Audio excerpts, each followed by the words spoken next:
Jauh di dalam kastil Raja Iblis, terbaring jasad-jasad anggota parti pahlawan yang telah tewas. Satu orang masih hidup dan berjuang untuk bertahan hidup. Sementara itu, sang pahlawan sedang bertarung melawan Raja Iblis.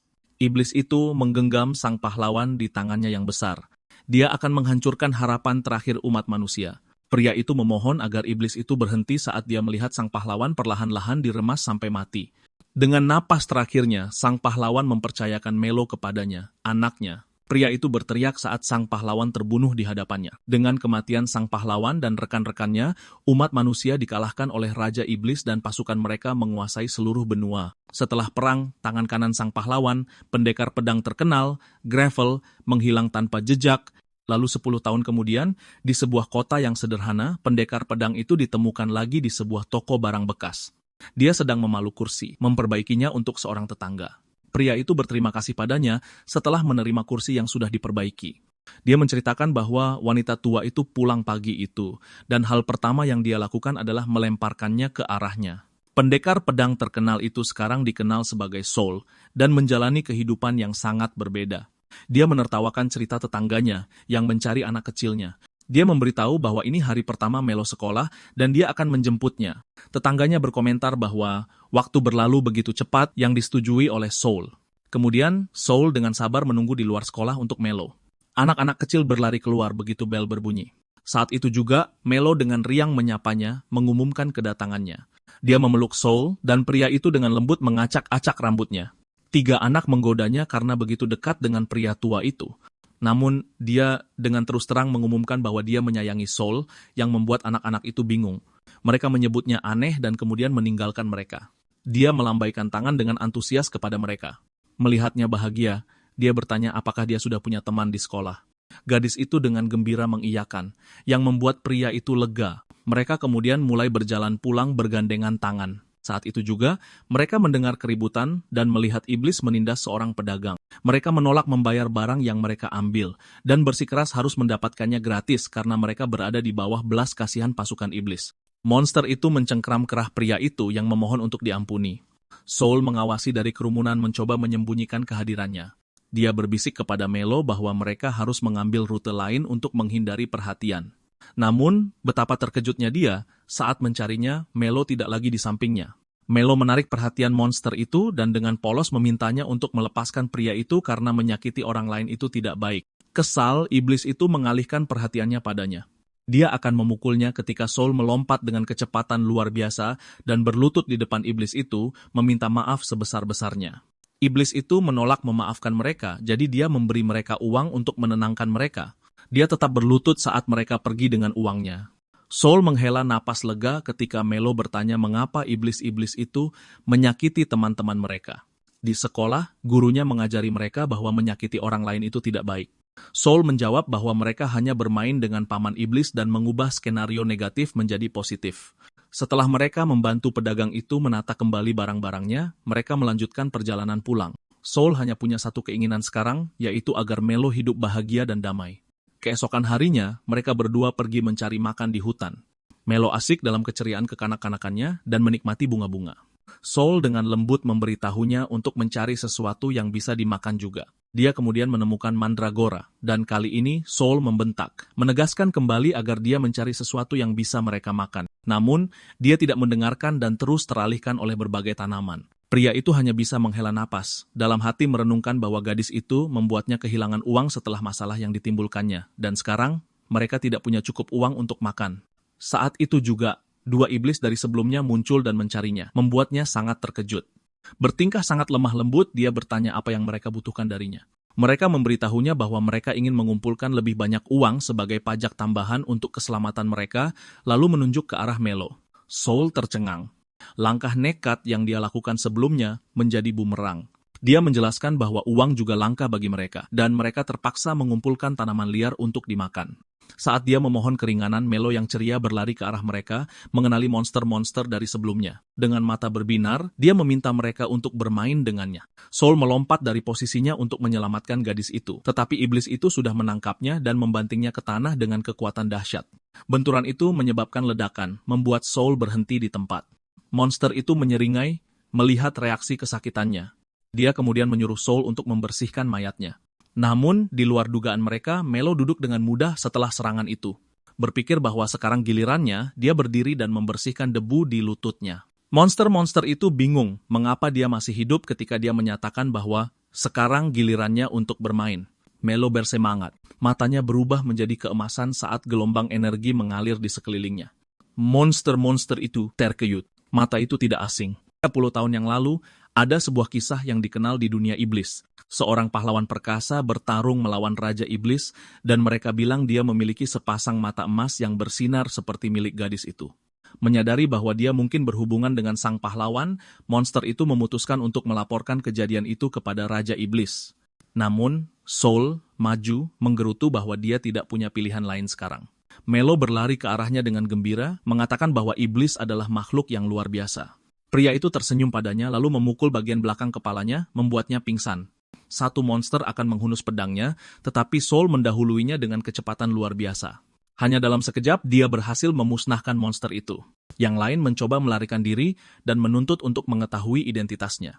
Menolak untuk membiarkan rahasia mereka diketahui, dia memutuskan untuk memusnahkan iblis itu juga. Dia mulai dengan menebas tangannya. Monster itu menyerit kesakitan. Soul meminta maaf, mengatakan dia akan mengembalikan tangannya. Namun, pedangnya malah menghabisi monster itu. Kemudian Melo membuka matanya dan bingung di mana mereka berada. Soul memberitahunya bahwa dia kelelahan karena bermain dan tiba-tiba tertidur. Dia bertanya tentang teman bermain iblisnya tadi. Soul menjawab bahwa monster itu harus pergi lebih awal, tetapi berterima kasih padanya karena telah bermain dengan mereka. Gadis itu berseri-seri kegirangan mendengarnya.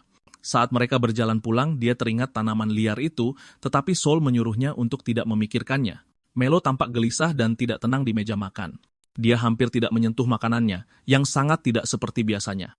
Soul memperhatikan ini dan bertanya apakah dia baik-baik saja karena biasanya dia menghabiskan makanannya. Dia meyakinkannya bahwa semuanya baik-baik saja dan dia hanya kenyang. Setelah berjanji akan menyelesaikan makannya nanti, dia kemudian bergegas keluar dengan piringnya, bersemangat untuk bermain. Soul ditinggal di meja dengan perasaan bingung mengapa dia terburu-buru. Di luar, Melo mendekati semak-semak dan dengan hati-hati merangkak dan menawarkan sisa makanannya kepada seekor makhluk. Makhluk itu menggeram padanya dan kemudian langsung menggigit lengannya. Meskipun dia meringis kesakitan, dia mencoba menenangkan peliharaannya, Gabu, dan berjanji akan melindunginya. Dia dengan lembut menunjukkan kepadanya bahwa roti lapis itu aman untuk dimakan. Makhluk itu akhirnya mundur dan kemudian melahap roti lapis itu. Saat dia melihatnya makan, dia menyadari bahwa dia harus menemukan tempat yang bagus untuk menyembunyikan Gabu atau Soul akan menemukannya. Tiba-tiba, pria itu muncul di belakangnya dan membuatnya sangat terkejut. Soul melihat makhluk yang disembunyikannya dan mengamati makhluk aneh itu. Dia memberitahunya bahwa itu bukan sekadar anjing, melainkan seekor monster yang pada akhirnya akan tumbuh menjadi besar. Biaya makannya akan sangat mahal dan mereka tidak punya cukup sumber daya untuk memberi makan satu mulut lagi. Dia bersikeras untuk memelihara Gabu, bahkan menawarkan untuk berbagi jatah makanannya dengan hewan peliharaannya. Soul beralasan bahwa dia tidak bisa memelihara makhluk itu lama-lama, jadi lebih baik menyingkirkannya sekarang. Mereka saling bertatapan, dan gadis itu mulai gemetar, hampir menangis. Akhirnya, Soul menyerah dan membiarkannya memelihara Gabu. Kemudian, Melo dan Soul menarik gerobak yang penuh dengan hasil panen. Pria itu mengingatkannya bahwa jika dia ingin memelihara hewan peliharaannya, dia harus belajar cara mendapatkan makanannya. Dia dengan antusias setuju dan berjanji akan memberi makan Gabu. Tiba-tiba, seorang pria berjubah berlari ke arah mereka dan mengambil apel. Soul menatap pria itu lalu ke gadis kecil itu, memberitahunya bahwa apapun pekerjaan yang dia ambil, dia harus melakukannya dengan segenap hati. Sebagai contoh, dia melepas sepatu botnya dan melemparkannya ke pencuri itu. Dia menegaskan kembali kepada Melo bahwa mereka harus selalu mengirimkan barang dalam jumlah yang tepat. Jika tidak, bayaran mereka akan dipotong. Jadi dia harus memperlakukan setiap hasil panen seperti emas. Melo setuju dan mereka terus menarik gerobak itu. Tiba-tiba, monster dari pasukan iblis mendekati mereka dan mengawasi gerobak mereka. Mereka menuntut untuk memeriksa gerobak mereka karena ada desas-desus tentang bandit yang menimbun senjata untuk melawan Raja Iblis. Melo berdebat bahwa itu adalah apel dan bukan senjata.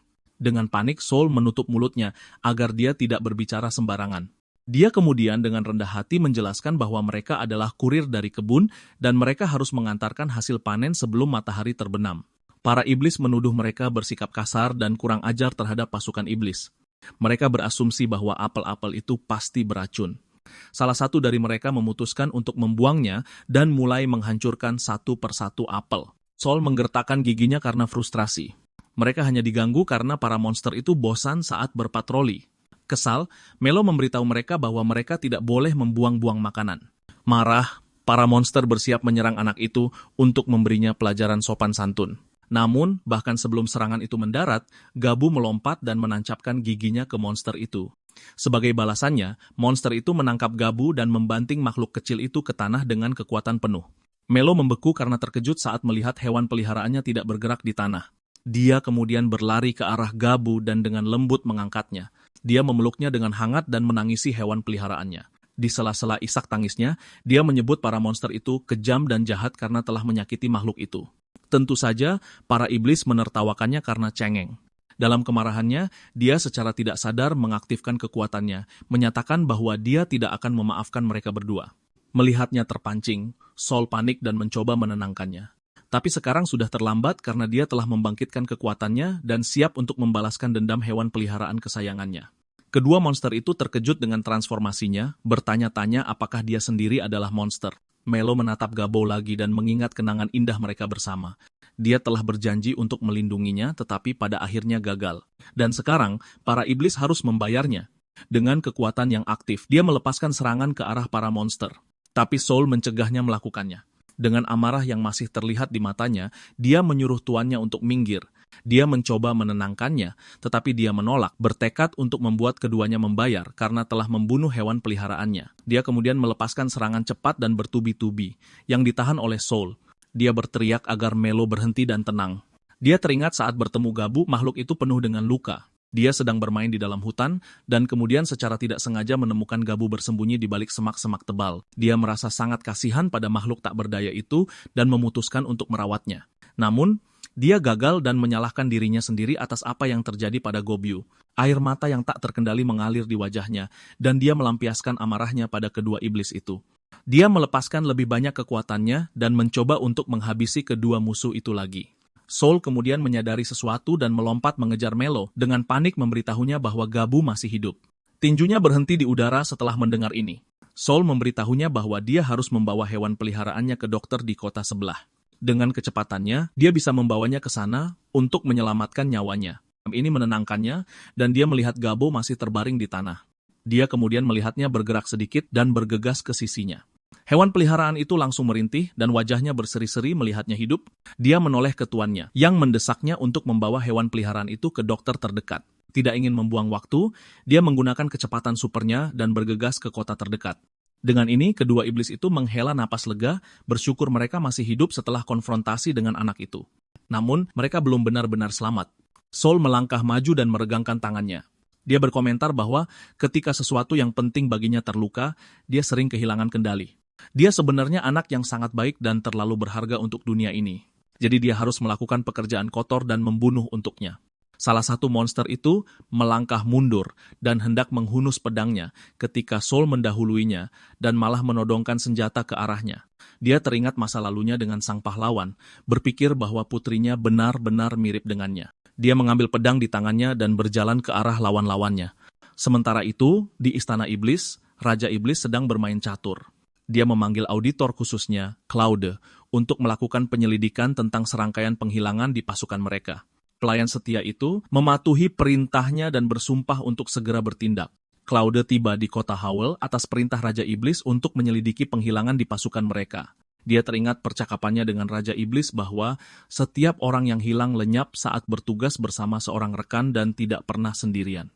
Dengan ini, dia harus menyelidiki penghilangan misterius itu. Dia berjalan di sekitar kota dan mengamati bahwa kota itu tidak dalam keadaan jaya seperti sebelumnya. Dulu kota ini adalah kota perdagangan yang makmur dan menyaingi ibu kota suci dalam hal kemakmuran. Pajak dipungut dengan benar dan dikirim ke markas besar, jadi tidak ada masalah tentang itu. Banyak dari yang hilang tampaknya berasal dari garnisun, jadi dia memutuskan untuk memulai penyelidikan dari pangkalan militer mereka di kota. Tiba-tiba, dia mendengar anak-anak dirundung oleh beberapa iblis. Mereka meludahi anak-anak berisik yang berlarian. Bukannya takut, Melo malah mengganggu para iblis, dan teman bermainnya mencoba memperingatkannya. Claude mengamati situasi yang terjadi dan memperhatikan bahwa ada banyak manusia kadal yang kasar di sana. Jika dia ingat, komandan garnisun bertugas langsung di bawah Kolonel Dawn. Dia khawatir perkelahian semacam ini sering terjadi. Tiba-tiba, Saul menyela dan menyelamatkan anak-anak dari bahaya. Dia tersenyum dan memohon agar para iblis memaafkan anak-anak, berjanji akan mendisipan mereka dengan benar. Saat ini terjadi, Claude masih mengamati situasinya. Saul terus memohon dan bahkan berlutut di depan para iblis. Tanpa mengerti apa-apa, Melo menatap temannya dan bertanya apakah iblis itu berbahaya. Anak itu hanya bisa berteriak pada temannya yang tak berdaya dan naif itu. Claude tidak setuju dengan cara para iblis bertindak di sekitar manusia. Dia tidak suka ketika tentara menyalahgunakan kekuatan mereka dan membuat kekacauan di setiap kota. 10 tahun yang lalu, saat umat manusia kalah dari Raja Iblis, dunia berubah total dan tidak ada yang bisa menghentikannya sekarang. Monster itu menyatakan bahwa dia akan mengampuni pria dan anak-anak itu karena mengganggu harinya, tetapi sebagai kompensasi, dia akan mengambil lengannya. Monster itu mengangkat pedangnya dan hendak menyerang Saul saat Claude ikut campur dan menebas monster itu. Itu terjadi begitu cepat sehingga monster dan Saul terkejut. Saul memeluk anak-anak menjauh dari pemandangan yang mengerikan itu. Dia menoleh ke gadis itu yang hanya menyatakan bahwa dia tidak bisa mengabaikan perusakan terang-terangan properti Raja Iblis oleh iblis rendahan. Manusia kadal lainnya semua tercengang oleh kemunculannya. Dia kemudian mengungkapkan bahwa dia adalah auditor khusus pasukan Raja Iblis, dan dia datang untuk menyelidiki kasus hilangnya iblis yang dilaporkan di kota. Para manusia kadal tidak percaya bahwa seorang auditor khusus adalah manusia. Merasakan keraguan mereka padanya, dia menghunus pedangnya dan menantang mereka untuk bertarung. Merasa terhina, para iblis juga mengeluarkan senjata mereka dan menyerangnya. Tepat pada saat itu, seorang manusia kadal atasan tiba dan mengumumkan bahwa sebuah pesan dari markas besar telah tiba, bahwa mereka harus bekerja sama dengan auditor khusus. Komandan itu kemudian tersenyum padanya dan meminta maaf atas kelancangan bawahannya. Dia kemudian menawarkan untuk meminjamkan sumber dayanya dan membantu dengan cara apapun yang dia bisa dalam penyelidikannya. Dengan mata yang berbahaya, dia menginstruksikan mereka untuk tidak ikut campur dalam penyelidikan, dan dia akan menghubungi mereka sendiri jika dia membutuhkan bantuan. Komandan itu mulai berjalan pergi dengan bawahannya, tetapi dia memanggilnya kembali dan melemparkan tangan bawahannya yang terputus ke arahnya. Dia dengan tenang menangkap tangan itu dan berbalik untuk pergi, tetapi menggertakkan giginya karena marah. Dia bersumpah akan membuatnya membayar atas kesombongannya. Melo menghampirinya dengan tatapan sangat terkesan dengan apa yang dia lakukan. Teman kecilnya Nico juga bergabung dan nyeletuk bahwa dia hebat karena telah mengalahkan para prajurit dari pasukan Raja Iblis. Saul juga berterima kasih padanya karena telah menyelamatkan mereka dari masalah. Dia tersenyum padanya dan menyatakan bahwa dia hanya menjalankan tugasnya. Bingung, dia bertanya mengapa dia tidak lari lebih awal. Jika dia terlambat sesaat saja, dia pasti sudah ditebas. Ditambah lagi, dia bahkan tidak bergeming saat melihat pedang datang ke arahnya. Gugup, Saul mencoba meremehkan apa yang terjadi dan mengklaim bahwa pikirannya menjadi kosong. Dia sangat penakut sehingga rasa takut menguasainya dan dia membeku di tempat. Dia merasa perilakunya aneh. Tepat pada saat itu, Melo menyadari bahwa Gabo berlari ke arahnya. Hewan peliharaannya sekarang terlihat sehat dan sudah pulih. Melihat seekor monster iblis berkeliaran di kota, dia secara naluriah menghunus pedangnya dan mencoba melindungi semua orang darinya. Namun, yang mengejutkannya, Saul dengan mudah mencegahnya menyerang. Mereka melihat Melo bermain dengan Gabo. Pria itu menjelaskan bahwa itu adalah hewan peliharaan muridnya yang sangat mengejutkan Claude. Terlebih lagi, dia lebih terkejut dengan kemampuannya menghentikan pedangnya tanpa berkedip sedikit pun. Dia bertanya-tanya siapa pria ini sebenarnya. Kemudian, Saul menawarkan segelas air kepada Claude. Melo sangat memaksa untuk mengundangnya ke rumah mereka, dan sekarang dia tidak punya apa-apa untuk ditawarkan selain air minum. Dia tidak mempermasalahkannya dan menyatakan bahwa berinteraksi dengan warga adalah bagian dari pekerjaannya. Dia mengamati seisi rumah dan fokus pada mainan anak-anak. Melo kemudian menggeser seember kue kering ke arahnya. Dia berhenti sejenak dan kemudian dengan antusias mengatakan betapa enaknya kue itu. Saul memberitahu bahwa kue itu diberi oleh tetangga sebelah. Dia kemudian menggigitnya dan berkomentar bahwa rasanya agak kering. Melo dan Gabu berharap dia akan menyukainya. Melihat raut antusias di wajahnya, dia hendak mengembalikan kue itu, tetapi Melo bersikeras, mengatakan bahwa dia ingin berbagi dengannya. Karena itu, dia memutuskan untuk membagi kue itu menjadi 2. Dengan senyum lebar di wajahnya, dia menyarankan agar mereka memakannya bersama. Dengan begini, rasanya akan lebih enak. Melo menerima kue itu dengan sepenuh hati dan bahkan membaginya dengan Gabo. Claude memperhatikannya dan teringat sesuatu dari masa lalunya. Adiknya sendiri tersenyum kembali padanya sambil memakan roti lapis favoritnya. Dia mengendalikan emosinya dan tiba-tiba bangkit dari tempat duduknya. Dia mengumumkan bahwa dia harus pergi karena masih ada sisa pekerjaan yang harus diselesaikan. Mereka mengantarnya pergi dengan Melo yang dengan gembira melambaikan tangan selamat tinggal padanya. Tanpa mereka sadari, ada seseorang yang memperhatikan mereka dari kejauhan sambil menyeringai. Kembali ke kota, Claude memulai penyelidikannya tentang kemungkinan para desertir. Dia mewawancarai orang yang berbeda-beda tetapi merasa tidak membuat kemajuan sama sekali. Dia duduk di bangku, memikirkan langkah apa yang harus dia ambil selanjutnya. Tepat pada saat itu, seorang anak berlari ke arahnya dan melempar batu. Dia mencoba memperingatkan anak itu bahwa apa yang dilakukannya berbahaya. Pada saat itu, ibu anak laki-laki itu meminta maaf sebesar-besarnya padanya, memohon agar putranya dimaafkan. Karena dia hanya seorang anak, dia tidak tahu apa-apa dan hanya membenci pasukan Raja Iblis. Dia memakai lambang pasukan iblis, dan karena itu, ini membuatnya menjadi musuh. Ayah anak itu dibunuh oleh iblis, jadi dia secara alami membenci semua orang di pasukan iblis. Karena dia seorang manusia, banyak yang menyebutnya pengkhianat karena melayani Raja Iblis. Mereka bertanya apakah dia tidak merasa malu sama sekali telah mengkhianati bangsanya. Dia kemudian berlutut di depan anak itu dan meminta maaf karena telah menakutinya. Anak laki-laki itu menuntut agar mereka mengembalikan ayahnya, tetapi Claude hanya bisa menatapnya dengan mata penuh empati, memahami rasa sakitnya. Sementara itu, di bengkelnya, Saul kesulitan memperbaiki kursi yang rusak. Kelihatannya tidak bisa diperbaiki lagi, tapi dia tetap akan mencobanya. Tepat pada saat itu, Claude datang dan bertanya apa yang sedang dilakukannya. Saul hanya menjawab dengan santai bahwa Melo sedang di sekolah. Dia bingung tentang pekerjaannya karena papan nama di depan bertuliskan toko barang bekas. Saul membenarkan, mengatakan bahwa dia memperbaiki barang-barang rusak atau memperbarui barang bekas untuk dijual. Dia ragu bahwa dia benar-benar seorang tukang reparasi karena pekerjaannya tidak menjelaskan bagaimana dia berhasil menahan pedangnya tempo hari. Dia kemudian mengungkapkan bahwa ada masalah dengan pasukan iblis di daerah mereka dan bertanya apa yang dia ketahui tentang itu. Namun, alih-alih bekerja sama, dia menolaknya mentah-mentah. Dia mengerti keputusannya dan mengatakan kepadanya bahwa itu adalah keputusan yang bijaksana. Tepat pada saat itu, mereka mendengar suara aneh dari halaman belakang. Mereka pergi untuk menyelidiki dan menemukan sebuah surat bersama dengan lambang pasukan Raja Iblis. Saul dengan cepat mengambil surat itu dan membacanya sementara Claude berlari ke arahnya. Pria itu membukanya dan terkejut ketika membaca bahwa Melo diculik oleh orang tak dikenal dan dia harus datang ke reruntuhan tua sendirian dan tanpa senjata. Keduanya terkejut tentang penangkapan Melo.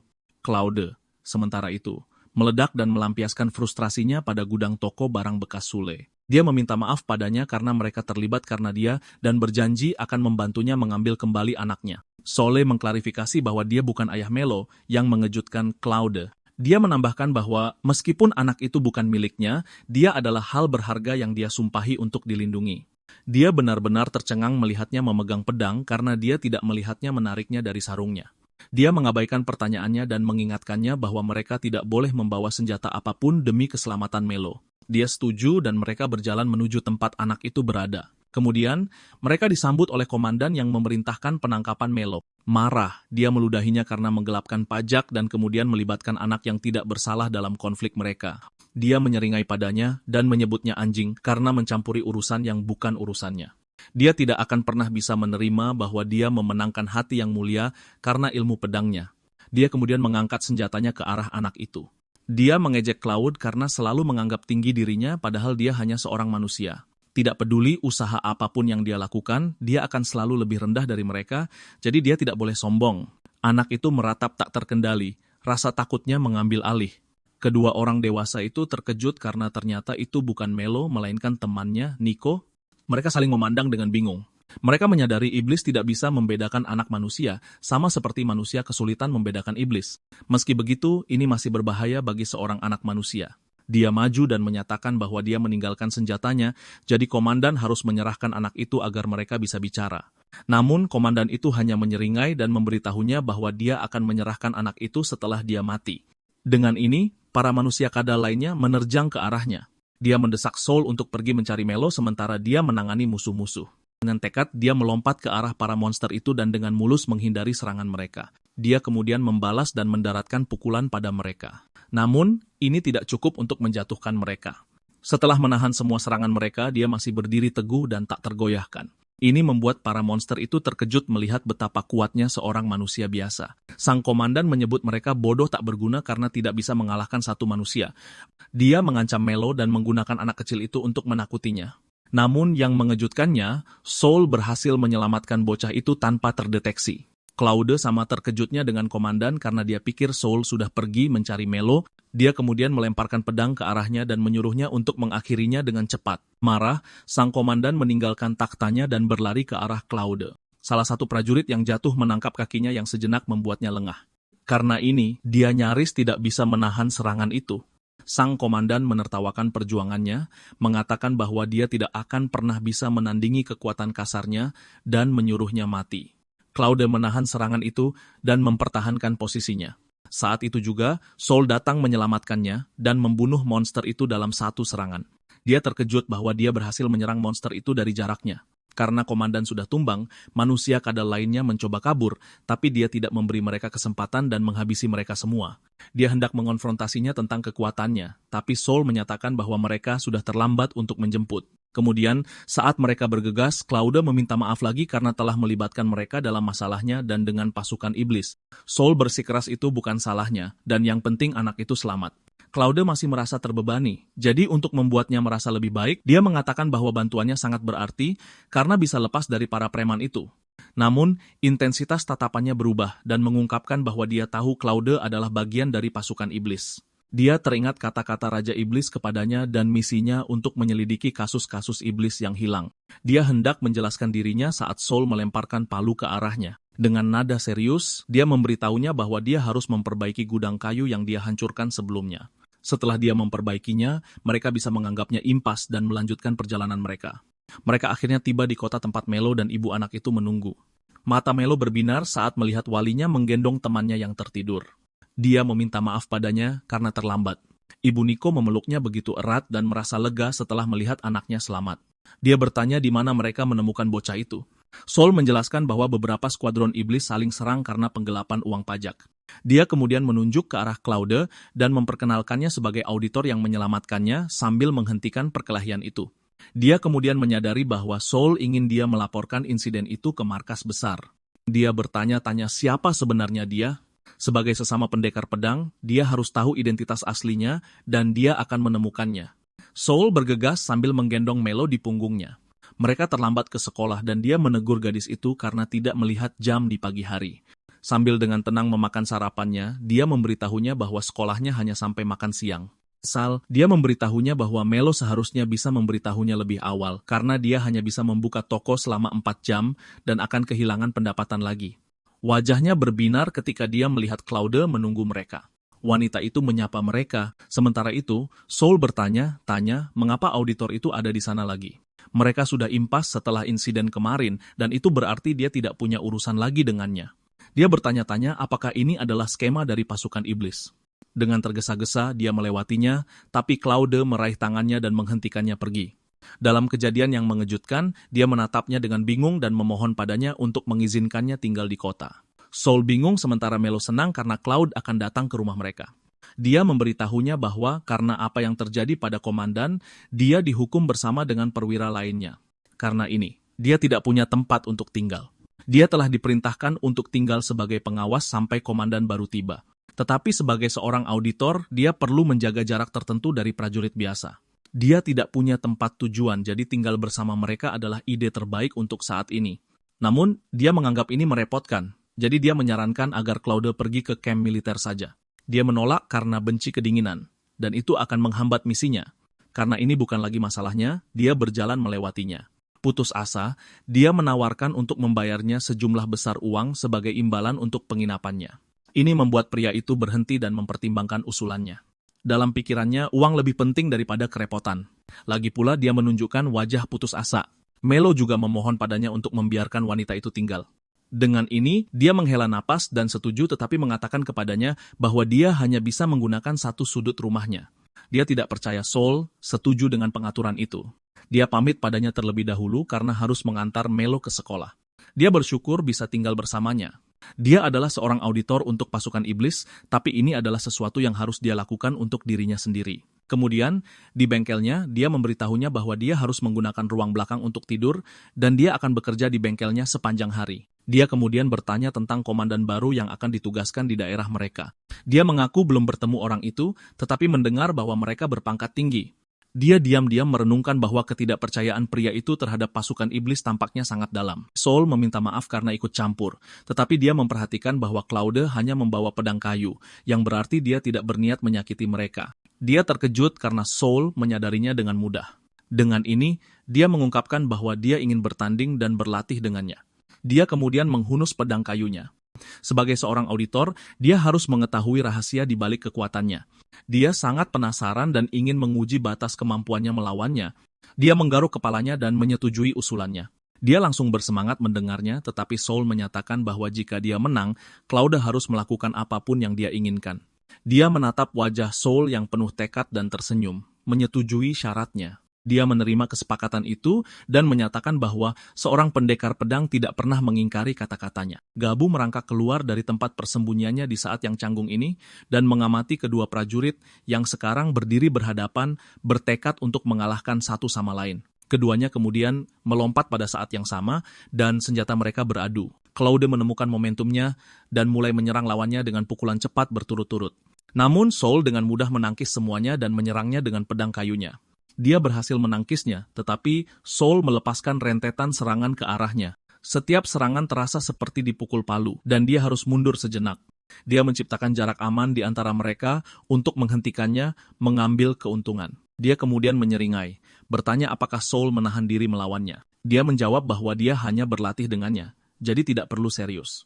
Dia menerjang ke arahnya, tetapi terkejut karena Saul menghilang. Yang sangat mengejutkannya, Saul sudah berdiri di belakangnya dan mengarahkan senjatanya ke tengkuknya. Dengan ini, dia menyerah, frustrasi pada dirinya sendiri karena bahkan tidak bisa mengangkat pedangnya untuk melawannya. Dia menyeringai dengan mengancam. Sekarang mereka harus membicarakan kesepakatan mereka. Kemudian, Claude berjalan-jalan di kota bersama Gabo. Orang-orang memandangnya, mengenalinya sebagai bagian dari pasukan iblis. Dia teringat bahwa yang Saul inginkan darinya hanyalah menjemput Melo dari sekolah dan mengajak Gabo jalan-jalan. Dia tahu dari pertarungan mereka bahwa Saul jauh lebih hebat dari yang dia perlihatkan. Kekuatan yang dimilikinya bukanlah sesuatu yang bisa didapat hanya dari latihan. Dia yakin akan hal itu, tapi di mana tepatnya dia berlatih? Dia akhirnya menjemput Melo dari sekolah. Dia menyatakan penyesalan karena menjadi orang yang menjemput anak itu karena Melo pasti merasa tidak senang. Namun, Melo memberitahunya bahwa dia senang melihatnya. Dengan wajah berseri-seri, dia mengatakan bahwa dia suka pulang bersama tuannya. Tetapi dengan Claude, dia merasa seperti tiba-tiba punya seorang ibu. Tersipu malu, sang auditor mengalihkan pandangannya darinya. Dengan ini, dia bertanya mengapa Melo tidak memanggil Saul, Papa. Dia menjelaskan bahwa dia tidak diizinkan memanggilnya begitu karena dia punya ayah yang berbeda. Meskipun mereka telah hidup bersama selama ini, dia menegaskan padanya bahwa dia bukanlah ayahnya. Dia hanyalah seseorang yang ada untuk memastikan dia terlindungi dan bahagia. Claude lalu teringat kata-kata Saul kepadanya tentang dia bukanlah ayah anak itu. Dia bertanya-tanya apa yang terjadi pada orang tua Melo dan hubungan apa yang mereka miliki dengan Saul. Seiring berjalannya waktu, dia tidak bisa menahan rasa ingin tahunya tentang identitas asli pria itu. Dia kemudian menyadari Saul diam-diam mengamati mereka sambil membawa kayu bakar. Dengan langkah cepat, dia mendekat dan mencengkeram kerah bajunya, marah karena Claude mencampuri urusan mereka. Dia memperingatkannya agar tidak ikut campur dan mengancam akan mengusirnya.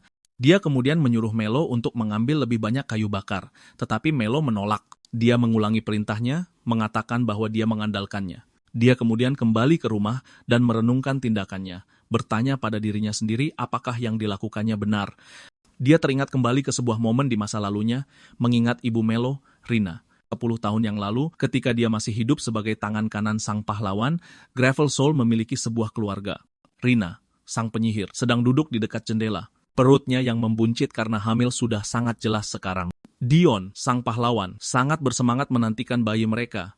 Dia pikir itu adalah keajaiban bahwa mereka diberi berkat yang begitu berharga dan menanyakan pendapat temannya, Gravel. Seol muda setuju tetapi mengatakan kepadanya bahwa dia sangat nekat membuat anak dalam situasi mereka. Sambil merajuk, Rina meminta maaf karena menimbulkan masalah, tetapi Dion meyakinkannya bahwa dia sudah lama menginginkan seorang anak. Saul menyebutnya nekat atas tindakannya. Tepat ketika mereka akan mengalahkan pasukan iblis, dia mundur dan kembali ke istrinya karena dia hamil, yang tidak ideal untuk situasi mereka saat ini. Dua anggota mereka yang lain mencoba menenangkannya, mengatakan bahwa mereka berdua sudah menikah. Jadi apa yang diributkan? Emma, sang pemanah, teringat saat Dion melamar Rina sambil berlumuran darah Jenderal Raja Iblis, sementara Koto, sang pendeta, sangat senang bisa meresmikan dan menyaksikan pernikahan itu. Dia menghela napas dan menyebut kelompoknya bodoh, karena begitu ceria di tengah perang yang berkepanjangan. Mereka sangat senang dengan pernikahan dan kehamilan di tengah perjalanan berbahaya. Tanpa penyesalan, sang pahlawan menunjukkan bahwa mereka sudah berhasil sejauh ini, dan itu sudah cukup. Akhirnya muak. Rina meneriakinya karena selalu bersikap jahat sejak mereka bertemu. Soul menyeringai, berkomentar bahwa gadis kaya itu akhirnya menunjukkan sifat aslinya. Merasa terhina, dia membentaknya karena memanggilnya begitu dan menolak diperlakukan seperti itu oleh teman masa kecil suaminya. Dia bersikeras agar mereka menyelesaikan ini dan menyuruhnya mengatakan apapun yang ingin dia katakan padanya. Mereka melanjutkan pertukaran kata-kata jahat mereka. Tidak ada yang mau mengalah. Dion mencoba memadamkan api, menunjukkan kepada istrinya bahwa jika Soul tidak bepergian bersamanya, mungkin mereka tidak akan saling kenal karena dia akan tinggal di desa mereka seumur hidup. Dan tanpa Rina, mereka tidak akan memiliki penyihir hebat di kelompok mereka dan seseorang untuk disebut istri. Jadi tanpa mereka berdua, hidupnya tidak akan lengkap. Mereka sama-sama berharga baginya, jadi dia sangat ingin mereka akur. Sambil menggerutu, mereka saling meminta maaf dan ketiga prajurit itu merasa terhibur. Emma kemudian menanyakan nama bayinya. Rina mengungkapkan bahwa mereka ingin menamai putri mereka, Melo, yang mengejutkan Soul. Emma berkomentar bahwa itu nama yang sangat lucu. Rina menambahkan bahwa Dion yang memilih nama itu. Soul menyikut Dion karena memberikan nama kura-kuranya bertahun-tahun yang lalu kepada anaknya. Ketika mereka masih anak-anak, mereka berdua memungut kura-kura dan Soul memberinya nama Melo karena kura-kura seharusnya berumur panjang dan berasal dari kata million juta. Dia mengatakan pada sahabatnya untuk tidak menamai anaknya dengan nama kura-kura meskipun itu dimaksudkan untuk membawa keberuntungan. Dia menghela napas lagi dan tidak percaya betapa eksentriknya temannya. Dion merangkul bahunya dan mengatakan kepadanya bahwa dia selalu ingin menjadikannya ayah baptis bayi itu.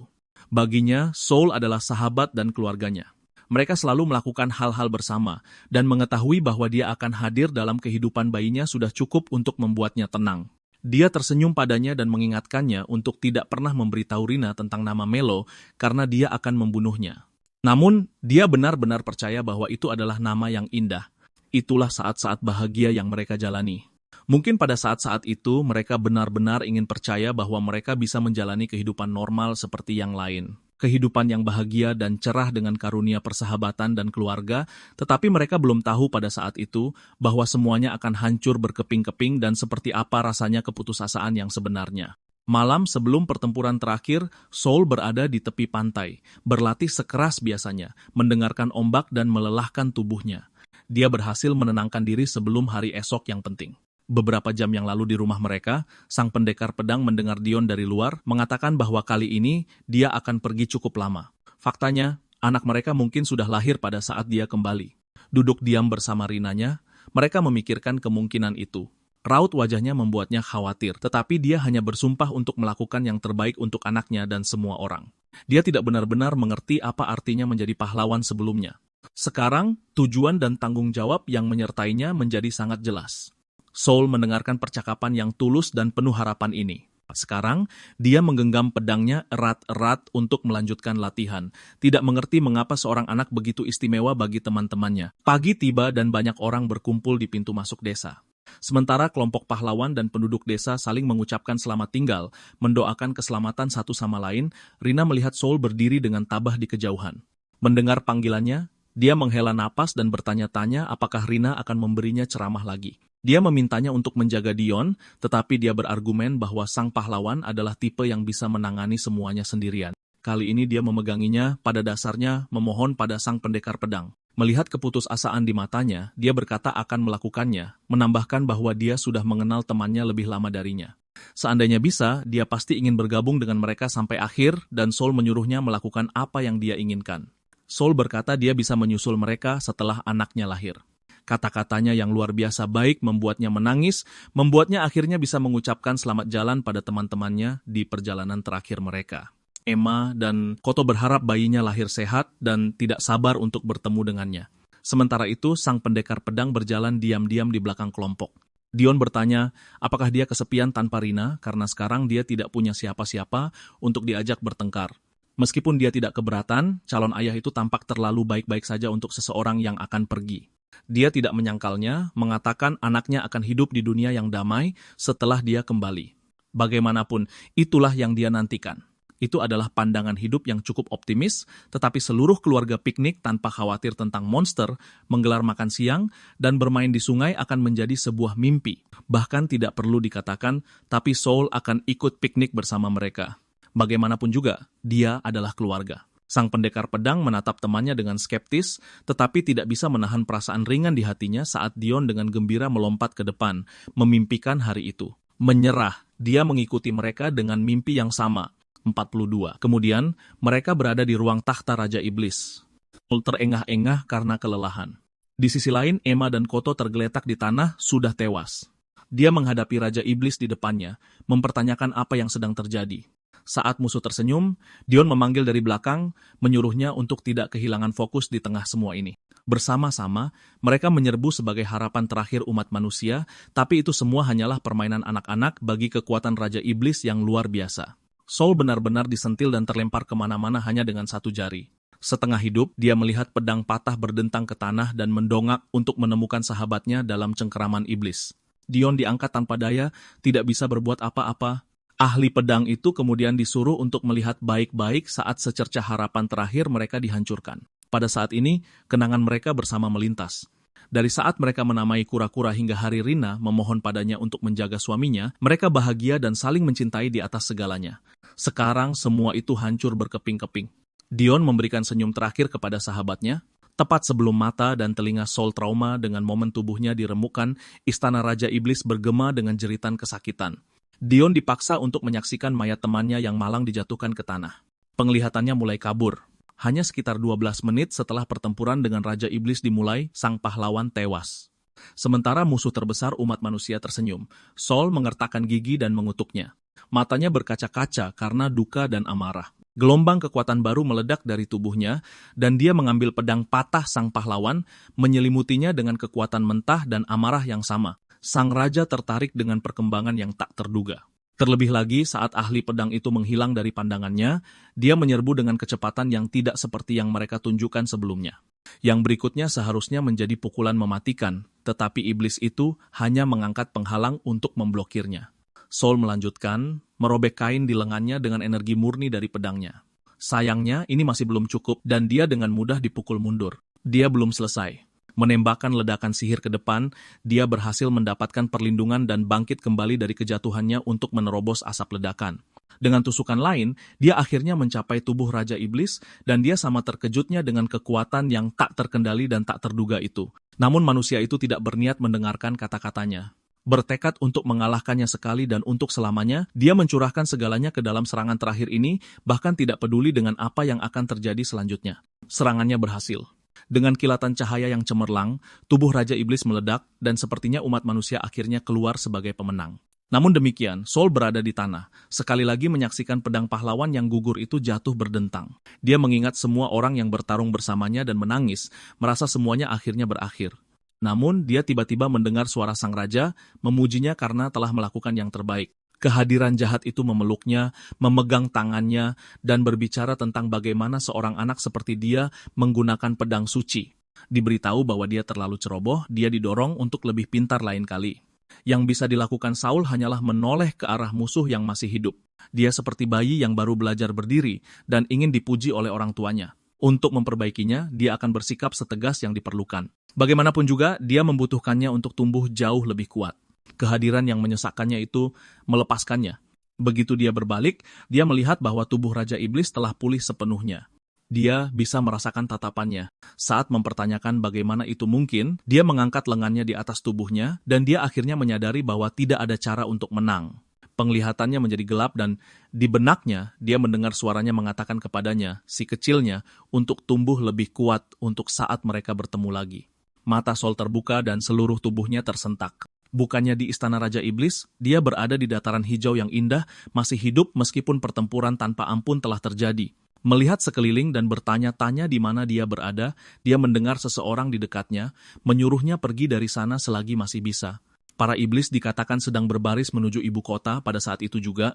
Dengan wajah ketakutan dan putus asa, mereka mengumumkan bahwa negara ini sudah berakhir. Kata-kata mereka menusuk Saul.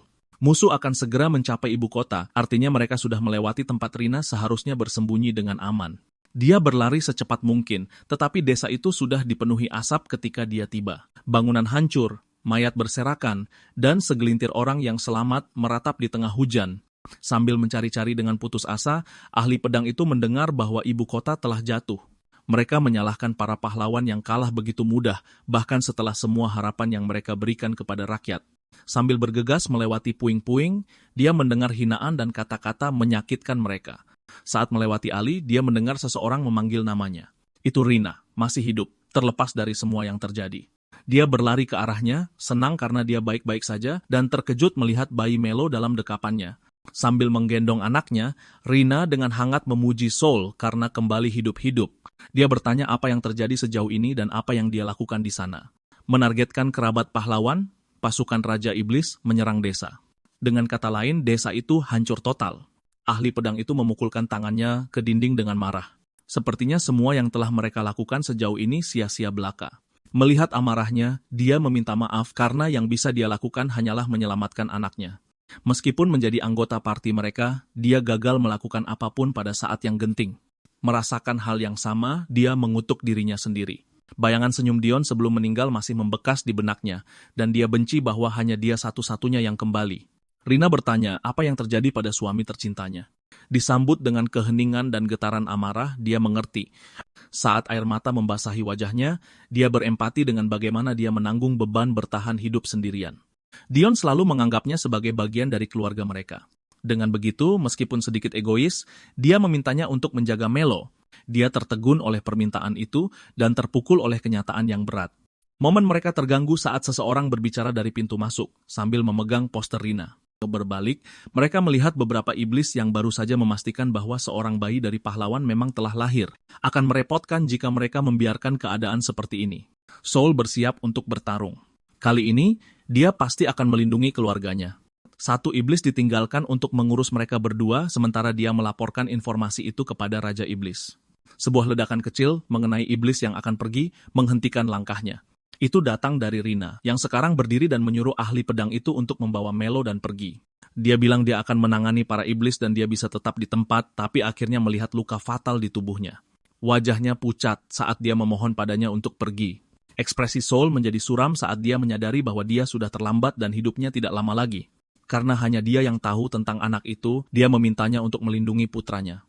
Pria muda itu melakukan seperti yang diperintahkan dan menggendong bayi yang sedang tidur itu, nyaris tidak bisa menahan diri untuk tidak menangis dan mengumpat. Dengan satu pandangan terakhir pada keluarga tercintanya, sang ibu berbalik ke arah para iblis dan menempatkan dirinya di antara mereka. Salah satu musuh menyerbu, menolak untuk membiarkan target sepenting itu lolos, tetapi dia tidak akan membiarkannya mengganggu mereka. Dengan kelincahan yang luar biasa, dia melompat ke atas iblis itu dan melepaskan ledakan. Meskipun berat hati, Saul hanya bisa berlari secepat yang dia bisa. Tidak ada lagi kebutuhan untuk melawan pasukan iblis. Yang diinginkan Rina untuk anaknya hanyalah hidup bahagia dan tersenyum. Dia memintanya untuk menciptakan dunia seperti itu untuk Melo. Dengan senyum penuh air mata, sang penyihir membungkus iblis itu dengan rantai cahaya, siap melakukan semua yang dia bisa untuk menghentikan mereka melapor kepada Raja Iblis.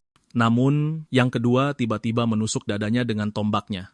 Dia tertawa, tetapi tidak lama karena rantai yang sama mengikat tubuhnya. Rina akan memastikan keberadaan anak sang pahlawan tetap tersembunyi. Tubuhnya memercik dan bersinar dengan dahsyat. Meskipun Saul memanggilnya, tidak ada yang bisa dia lakukan. Dia meledak, membawa para iblis bersamanya. Pada hari itu, Rina, penyihir dari parti pahlawan dan istri sang pahlawan, tewas dengan sihir penghancur diri. Beberapa saat kemudian, sang pendekar pedang duduk di tengah reruntuhan kota. Seekor iblis lalat memperhatikannya dan bayi yang digendongnya. Iblis itu terbang untuk melapor kepada Raja Iblis, tetapi terhempas di udara oleh sihir Saul. Saat itu, dia melihat seekor kadal di tanah dan mengambilnya. Sejenak, dia teringat pertemuannya dengan Raja Iblis dan berkedip mendapati kadal itu di tanah. Satu-satunya yang tersisa di jarinya adalah ekor kadal itu. Seperti kadal itu, begitulah cara musuh bertahan hidup. Dia hanya bisa tertawa pasrah melihat kegigihan itu. Mendengar Melo merengek dan merasakan gerakannya, dia memperbaiki posisi lengannya agar Melo berhenti menangis. Sayangnya, baik ibu maupun ayahnya sudah tidak ada lagi. Karenanya, tangan kecil anak itu malah memegang jarinya, membuat pemuda yang berduka itu menangis di bawah hujan. Kata-kata terakhir Dion kepadanya adalah permintaan untuk menjaga putrinya, dan begitu pula dengan Rina. Keduanya melakukan ini dengan senyuman, dan sekarang dia hanya bisa melakukan persis seperti yang mereka katakan. Saul berteriak, bersumpah untuk melindungi Melo dan tidak akan pernah membiarkan Raja Iblis atau pasukannya tahu tentangnya. Saat Dion menemukan tujuan kepahlawanannya pada anaknya, Saul menyadari inilah alasan dia bertahan hidup sendirian. Membelai dan memeluk si kecil, dia berjanji akan mengajarinya keterampilan yang dibutuhkan untuk hidup bahagia.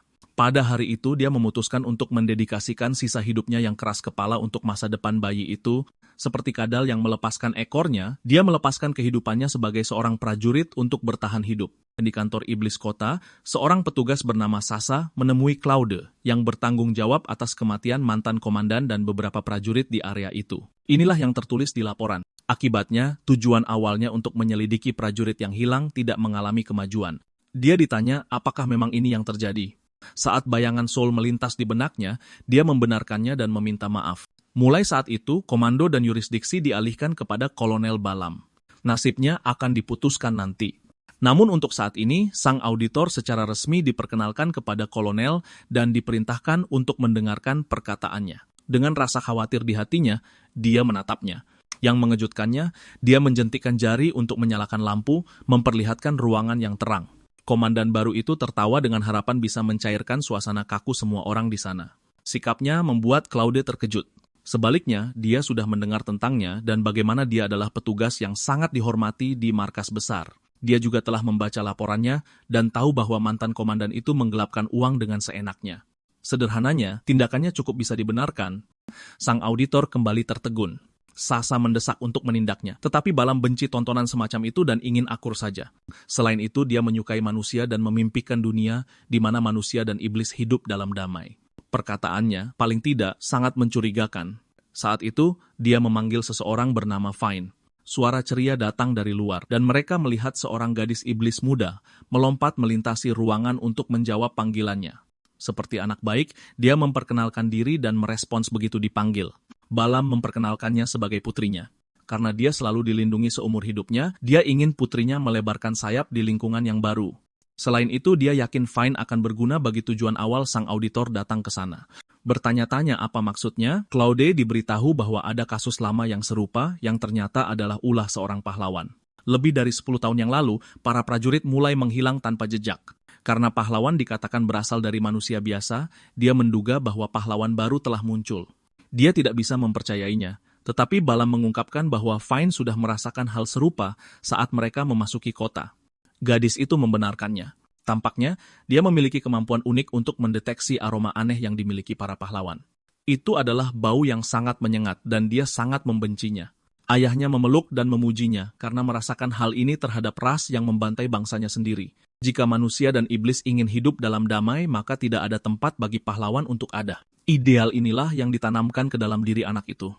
Menyadari Claude menatapnya, Fine tersenyum dan dengan bangga menyatakan bahwa dia bisa menemukan para pahlawan lebih cepat darinya. Dia langsung bekerja dan pergi tanpa menunggu perintah. Ayahnya menganggap semangat ini menggemaskan, tetapi Balam mengingatkan sang auditor bahwa dia masih perlu melanjutkan penyelidikannya. Ingin belajar lebih banyak tentang kota, dia mengulurkan tangan, mengatakan dia berharap bisa bekerja sama. Sang inspektur menerimanya. Dia berpikir bagaimana mungkin ada pahlawan di sana dan teringat akan Saul. Di tengah kota, orang-orang berteriak kaget saat melihat Fine berlari dan melompat dengan cepat. Seolah-olah dia bisa melihat dan mencium aroma cahaya di dekatnya. Setelah beberapa saat, dia menemukan aroma menjijikan itu di pinggiran hutan. Dia melompat masuk untuk akhirnya menemukan sang pahlawan dan terkejut saat disambut oleh pemandangan gabu yang menggonggonginya karena menindih Melo ke tanah.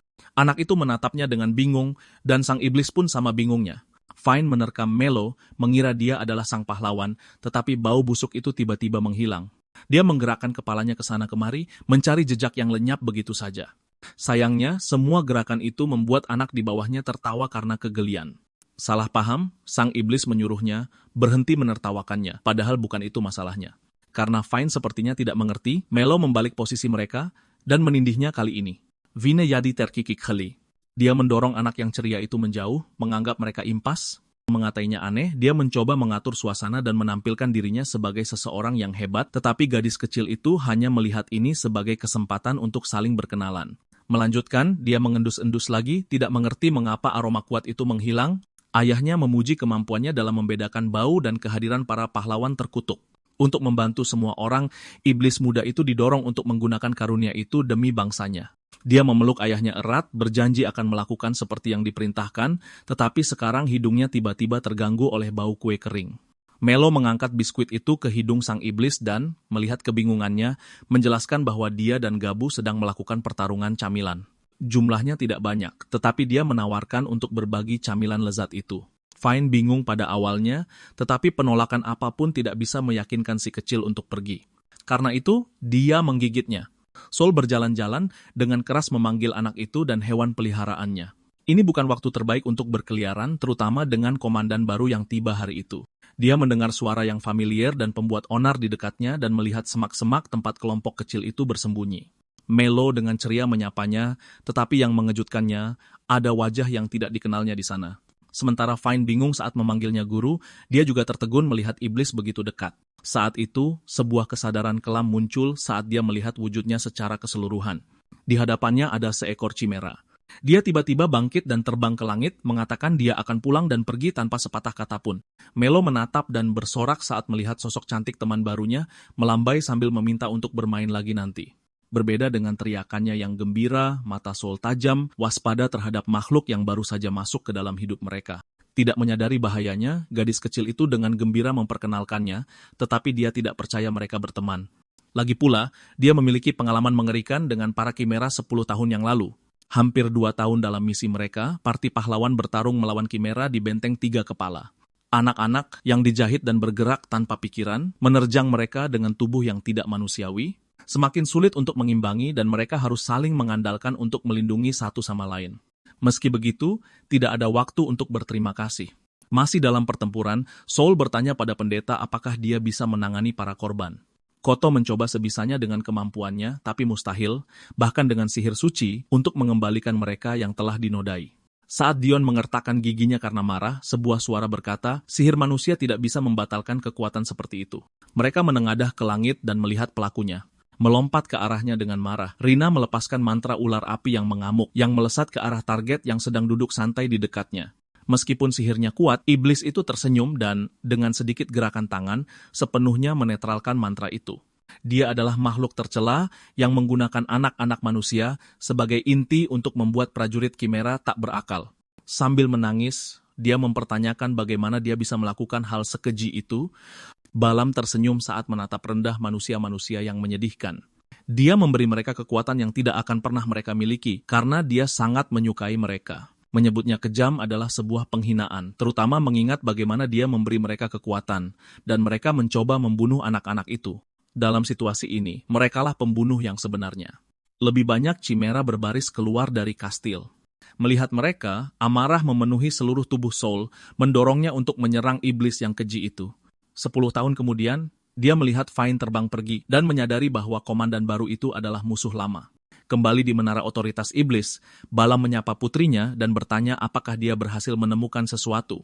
Bukannya menjawab, dia langsung menjatuhkan diri ke dalam pelukannya, lelah setelah hari yang penuh peristiwa namun tidak produktif. Dia diberitahu untuk santai saja dan tidak perlu terburu-buru.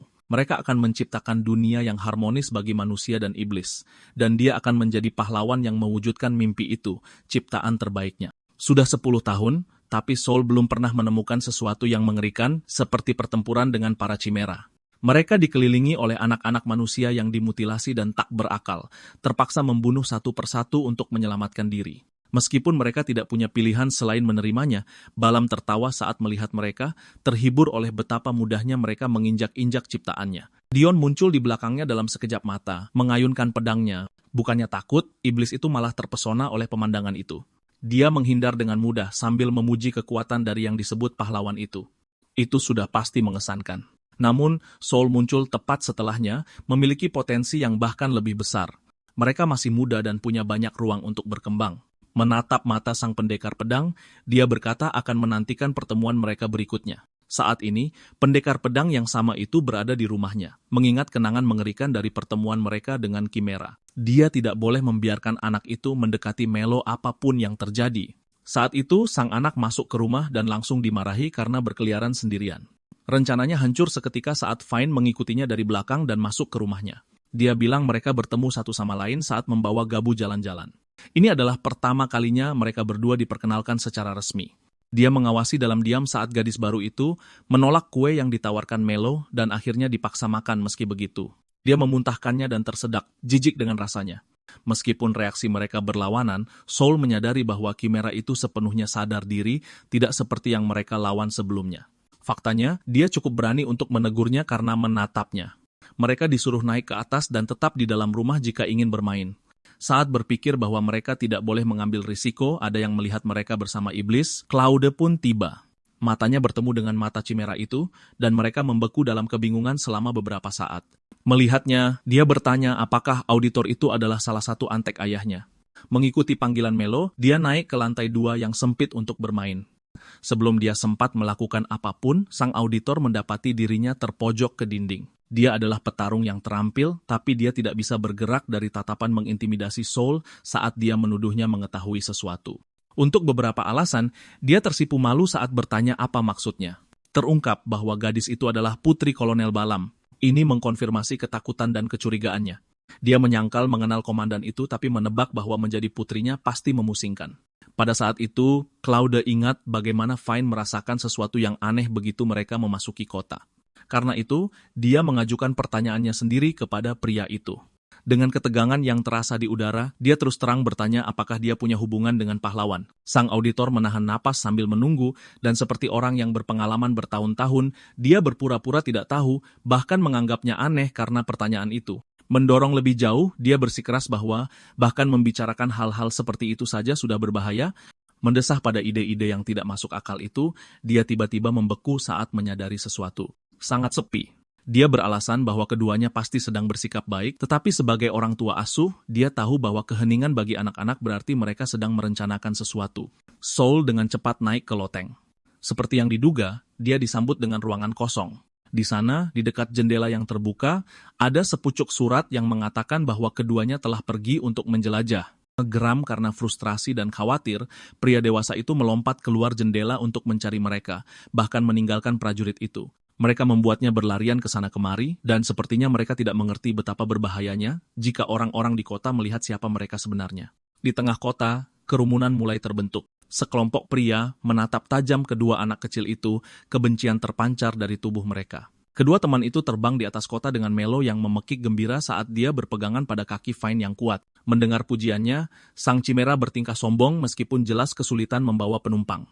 Dia mencemooh anak yang bermimpi terbang itu karena dia bahkan tidak bisa melakukannya secara normal. Memang tidak dapat disangkal, merepotkan tidak memiliki keterampilan dasar seperti itu, tetapi Melo berpendapat bahwa setidaknya mereka bisa melihat seluruh kota bersama sama dengan cara ini. Koneksi aneh itu menyentuh pikiran Fine di suatu tempat, tetapi momen itu rusak saat manusia yang merepotkan itu meminta untuk berhenti di suatu tempat untuk makan siang. Untungnya, perut iblis itu keroncongan setuju. Mereka memutuskan untuk mampir ke pasar setelah melihat asap di dekatnya. Jalanan dipenuhi dengan kedai makanan, semuanya menawarkan makanan dan camilan yang lezat. Sate, permen, dan pilihan lezat tak terbatas mengelilingi anak-anak itu. Ini adalah pertama kalinya Fine mengalami lingkungan seperti itu, dan dia tidak bisa menahan diri untuk tidak berbinar kagum saat mereka berjalan. Saat itu, seseorang memperhatikan mereka dan menarik perhatian semua orang, mengatakan seorang anggota pasukan iblis mengganggu mereka bahkan di hari pasar. Saat banyak yang melotot dan menggeram, Chimera itu membalas tatapan mereka, bertanya, apakah mereka punya masalah dengannya. Melo melihat seseorang dan menyela percakapan itu. Dia menunjuk seorang teman sekelas yang dia temukan di dekatnya, tetapi anak laki-laki itu hanya menatapnya dengan marah. Gadis kecil itu berlari ke temannya, bertanya apakah mereka ingin bermain dan makan, tetapi kemudian ditanya tentang tindakannya. Mendidih karena kebencian, anak laki-laki itu mempertanyakan mengapa dia bergaul dengan iblis. Dia mengulangi pertanyaannya, sekarang dengan keras sambil menunjuk ke arah Chimera itu. Sementara dia bersembunyi ketakutan karena cara bicaranya, Melo tidak peduli, menceritakan bagaimana mereka berdua menjadi teman baru kemarin. Itu adalah pernyataan yang konyol dan tidak bisa dipercaya, terutama yang terdengar dari jenis mereka. Berteman dengan agresor mereka benar-benar salah. Gadis itu terkejut pada awalnya, tetapi dengan senang hati menjamin kebaikan Fine, mengatakan dia baru tiba beberapa hari yang lalu. Dia didorong jatuh ke tanah, dihentikan agar tidak mendekat kepada mereka. Namun, ini terjadi tepat di depan teman baru gadis itu, yang sekarang dipenuhi amarah saat dia mempertanyakan tindakannya. Beberapa saksi khawatir dan mempertimbangkan untuk memanggil tentara, tetapi mereka pasti akan memihak iblis. Tentara telah memberikan begitu banyak penderitaan bagi mereka. Bahkan jika Fine adalah iblis, dia tetaplah seorang anak dan bisa dibunuh dengan tangan mereka sendiri. Menyadari apa yang terjadi, Melo menghentikan mereka, mengatakan dia tidak akan membiarkan siapapun bertarung. Saat dia mendekat, kekuatan pahlawan merembes keluar dari tubuh kecilnya. Fine kembali mencium aroma pahlawan itu untuk sepersekian detik. Sambil meregangkan cakarnya, dia bertanya-tanya apakah targetnya ada di antara mereka, tidak menyadari bahwa itu adalah temannya. Saat itu, orang-orang yang bersenjatakan golok menyerbu masuk, tetapi mereka semua berhenti saat suara tegas membuat semua orang membeku.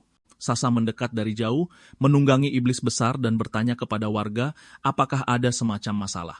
Mengerti bahwa mereka kalah jumlah, mereka terdiam dan menyangkalnya.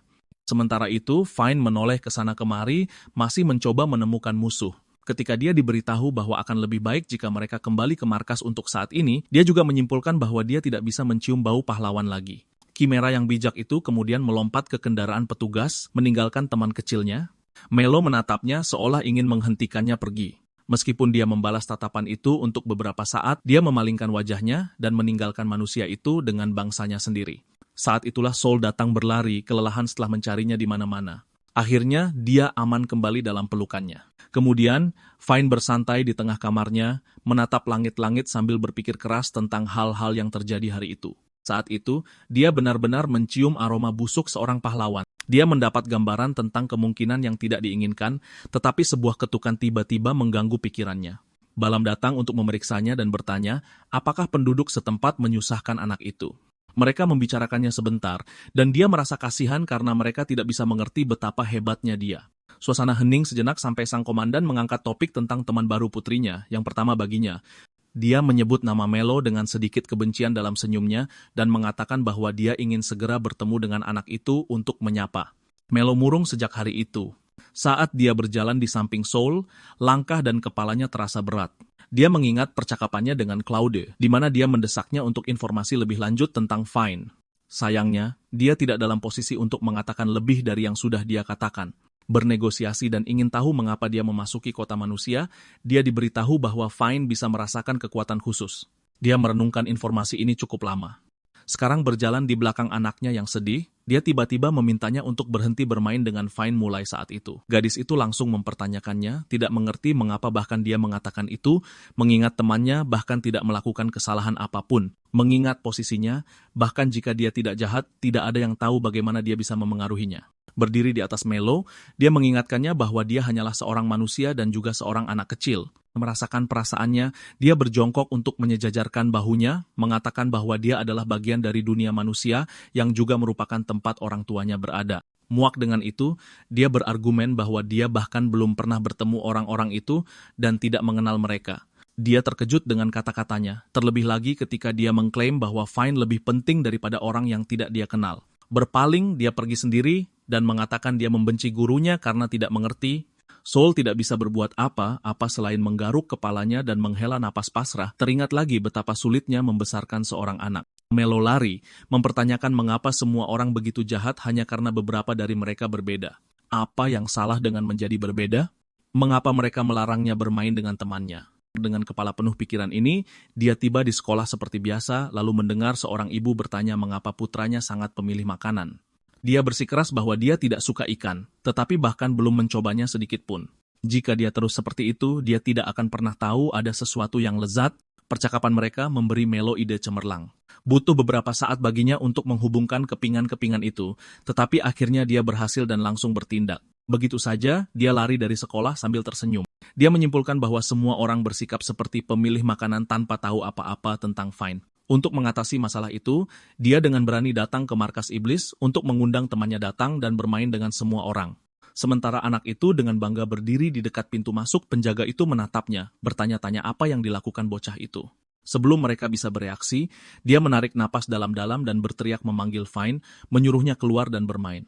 Claude muncul dan membekap mulutnya, mempertanyakan apa yang dia lakukan di sana. Gadis itu terkejut menemukannya di sana juga, tetapi sebelum dia bisa mengatakan apa-apa, sang auditor membawanya pergi dari siapapun yang mungkin menimbulkan masalah. Sedikit lebih dalam ke hutan, dia memperingatkan Melo bahwa berbahaya bagi anak manusia untuk berkeliaran di sana sendirian. Ditanya tentang Saul, anak itu mengingat instruksi kerasnya dan mengatakan dia tidak peduli lagi padanya. Lagi pula, dia datang jauh-jauh ke sana untuk bermain dengan teman yang dia rindukan. Claude dengan lembut menekankan betapa Saul peduli padanya. Saat dia merengek karena disuruh berhenti bermain dengan Fine, Balaam muncul dan bergabung dalam percakapan mereka. Momen canggung berlalu saat mereka menoleh padanya. Sementara auditor itu terjatuh karena kaget, Melo hanya bertanya siapa dia, jadi dia memperkenalkan dirinya sebagai ayah Fine. Memastikan bahwa gadis kecil itu adalah teman putrinya, dia berterima kasih padanya karena begitu baik dan meminta untuk mendengar apa yang terjadi. Saat dia mulai menjawab, Claude yang sudah merasakan penyelidikan itu mencoba menghentikannya, tetapi disuruh kembali ke tugasnya sementara mereka berbicara. Nada lembut itu berubah menjadi perintah tegas untuk meninggalkan mereka berdua untuk berbicara satu sama lain. Ekspresinya cerah kembali saat Claude menyadari bahwa dia tidak punya pilihan. Berhasil menyingkirkan auditor itu, Balaam menyebutkan bagaimana dia tahu bahwa seseorang telah membantu Fine melewati pengalaman tidak menyenangkan di kota. Dia bertanya mengapa dia berteman dengan anak itu. Melo berpikir keras tentang itu, tetapi yang membuatnya bingung, Melo mengatakan mereka menjadi dekat karena sebuah kue. Gadis kecil itu kemudian menceritakan kembali kisah dari pertarungan camilan mereka sampai bagian di mana orang dewasa mengepung mereka. Untuk menyudahinya, dia bilang itu adalah pengalaman yang menyenangkan. Sayangnya, orang-orang terus mengatakan hal-hal jahat hanya karena Fine adalah iblis. Dia tidak mengerti sebagai seseorang yang hanya ingin semua orang rukun. Kata-katanya membuatnya tertarik. Ketidaktahuan adalah akar dari ketakutan, dan sebagai seseorang yang tidak takut, dia bilang Melo pasti pintar. Karena tidak semua orang sepintar dia, itu akan menjadi masalah bagi kota. Melo tidak menyadari metodenya dan bertanya-tanya apa yang bisa dia lakukan untuk mengubah pikiran mereka. Dengan senyum licik, Balaam menyarankan agar dia menjadi chimera, seperti Fine. Kepuasan terpancar di wajahnya. Mendengar usulan itu, Melo bertanya apakah dia bisa terbang melintasi langit seperti Fine. Balaam segera mengonfirmasinya, bahkan menambahkan bahwa putrinya tidak akan begitu kesepian jika dia memiliki seseorang sepertinya. Mata gadis kecil itu terbuka dengan takjub dan pertimbangan saat Balaam secara terbuka memikirkan bagaimana perasaan putrinya. Dia terus membujuk anak kecil itu untuk menyetujuinya, sehingga Melo teringat saat-saat bahagia yang mereka habiskan bersama dengan semua hal jahat yang terjadi hanya karena dia berbeda. Lebih dari sekolahnya, satu-satunya teman sejati yang dia temukan adalah Fine seolah-olah mereka berdua sejenis. Jika ini adalah kesempatan untuk membuatnya bahagia, maka Melo lebih dari bersedia melakukan apapun yang diperlukan. Ruang di antara mereka bersinar dan berputar, saat Balaam menganggapnya anak yang benar-benar baik dan manis. Sementara semua ini terjadi, Claude berlari melewati kota secepat yang dia bisa. Dia sadar akan kemampuan sang kolonel karena dia terkenal dengan ciptaan kimeranya di pasukan. Sulit dipercaya bahwa dia tiba-tiba tertarik pada seorang anak manusia, jadi dia bergegas ke Saul secepat mungkin.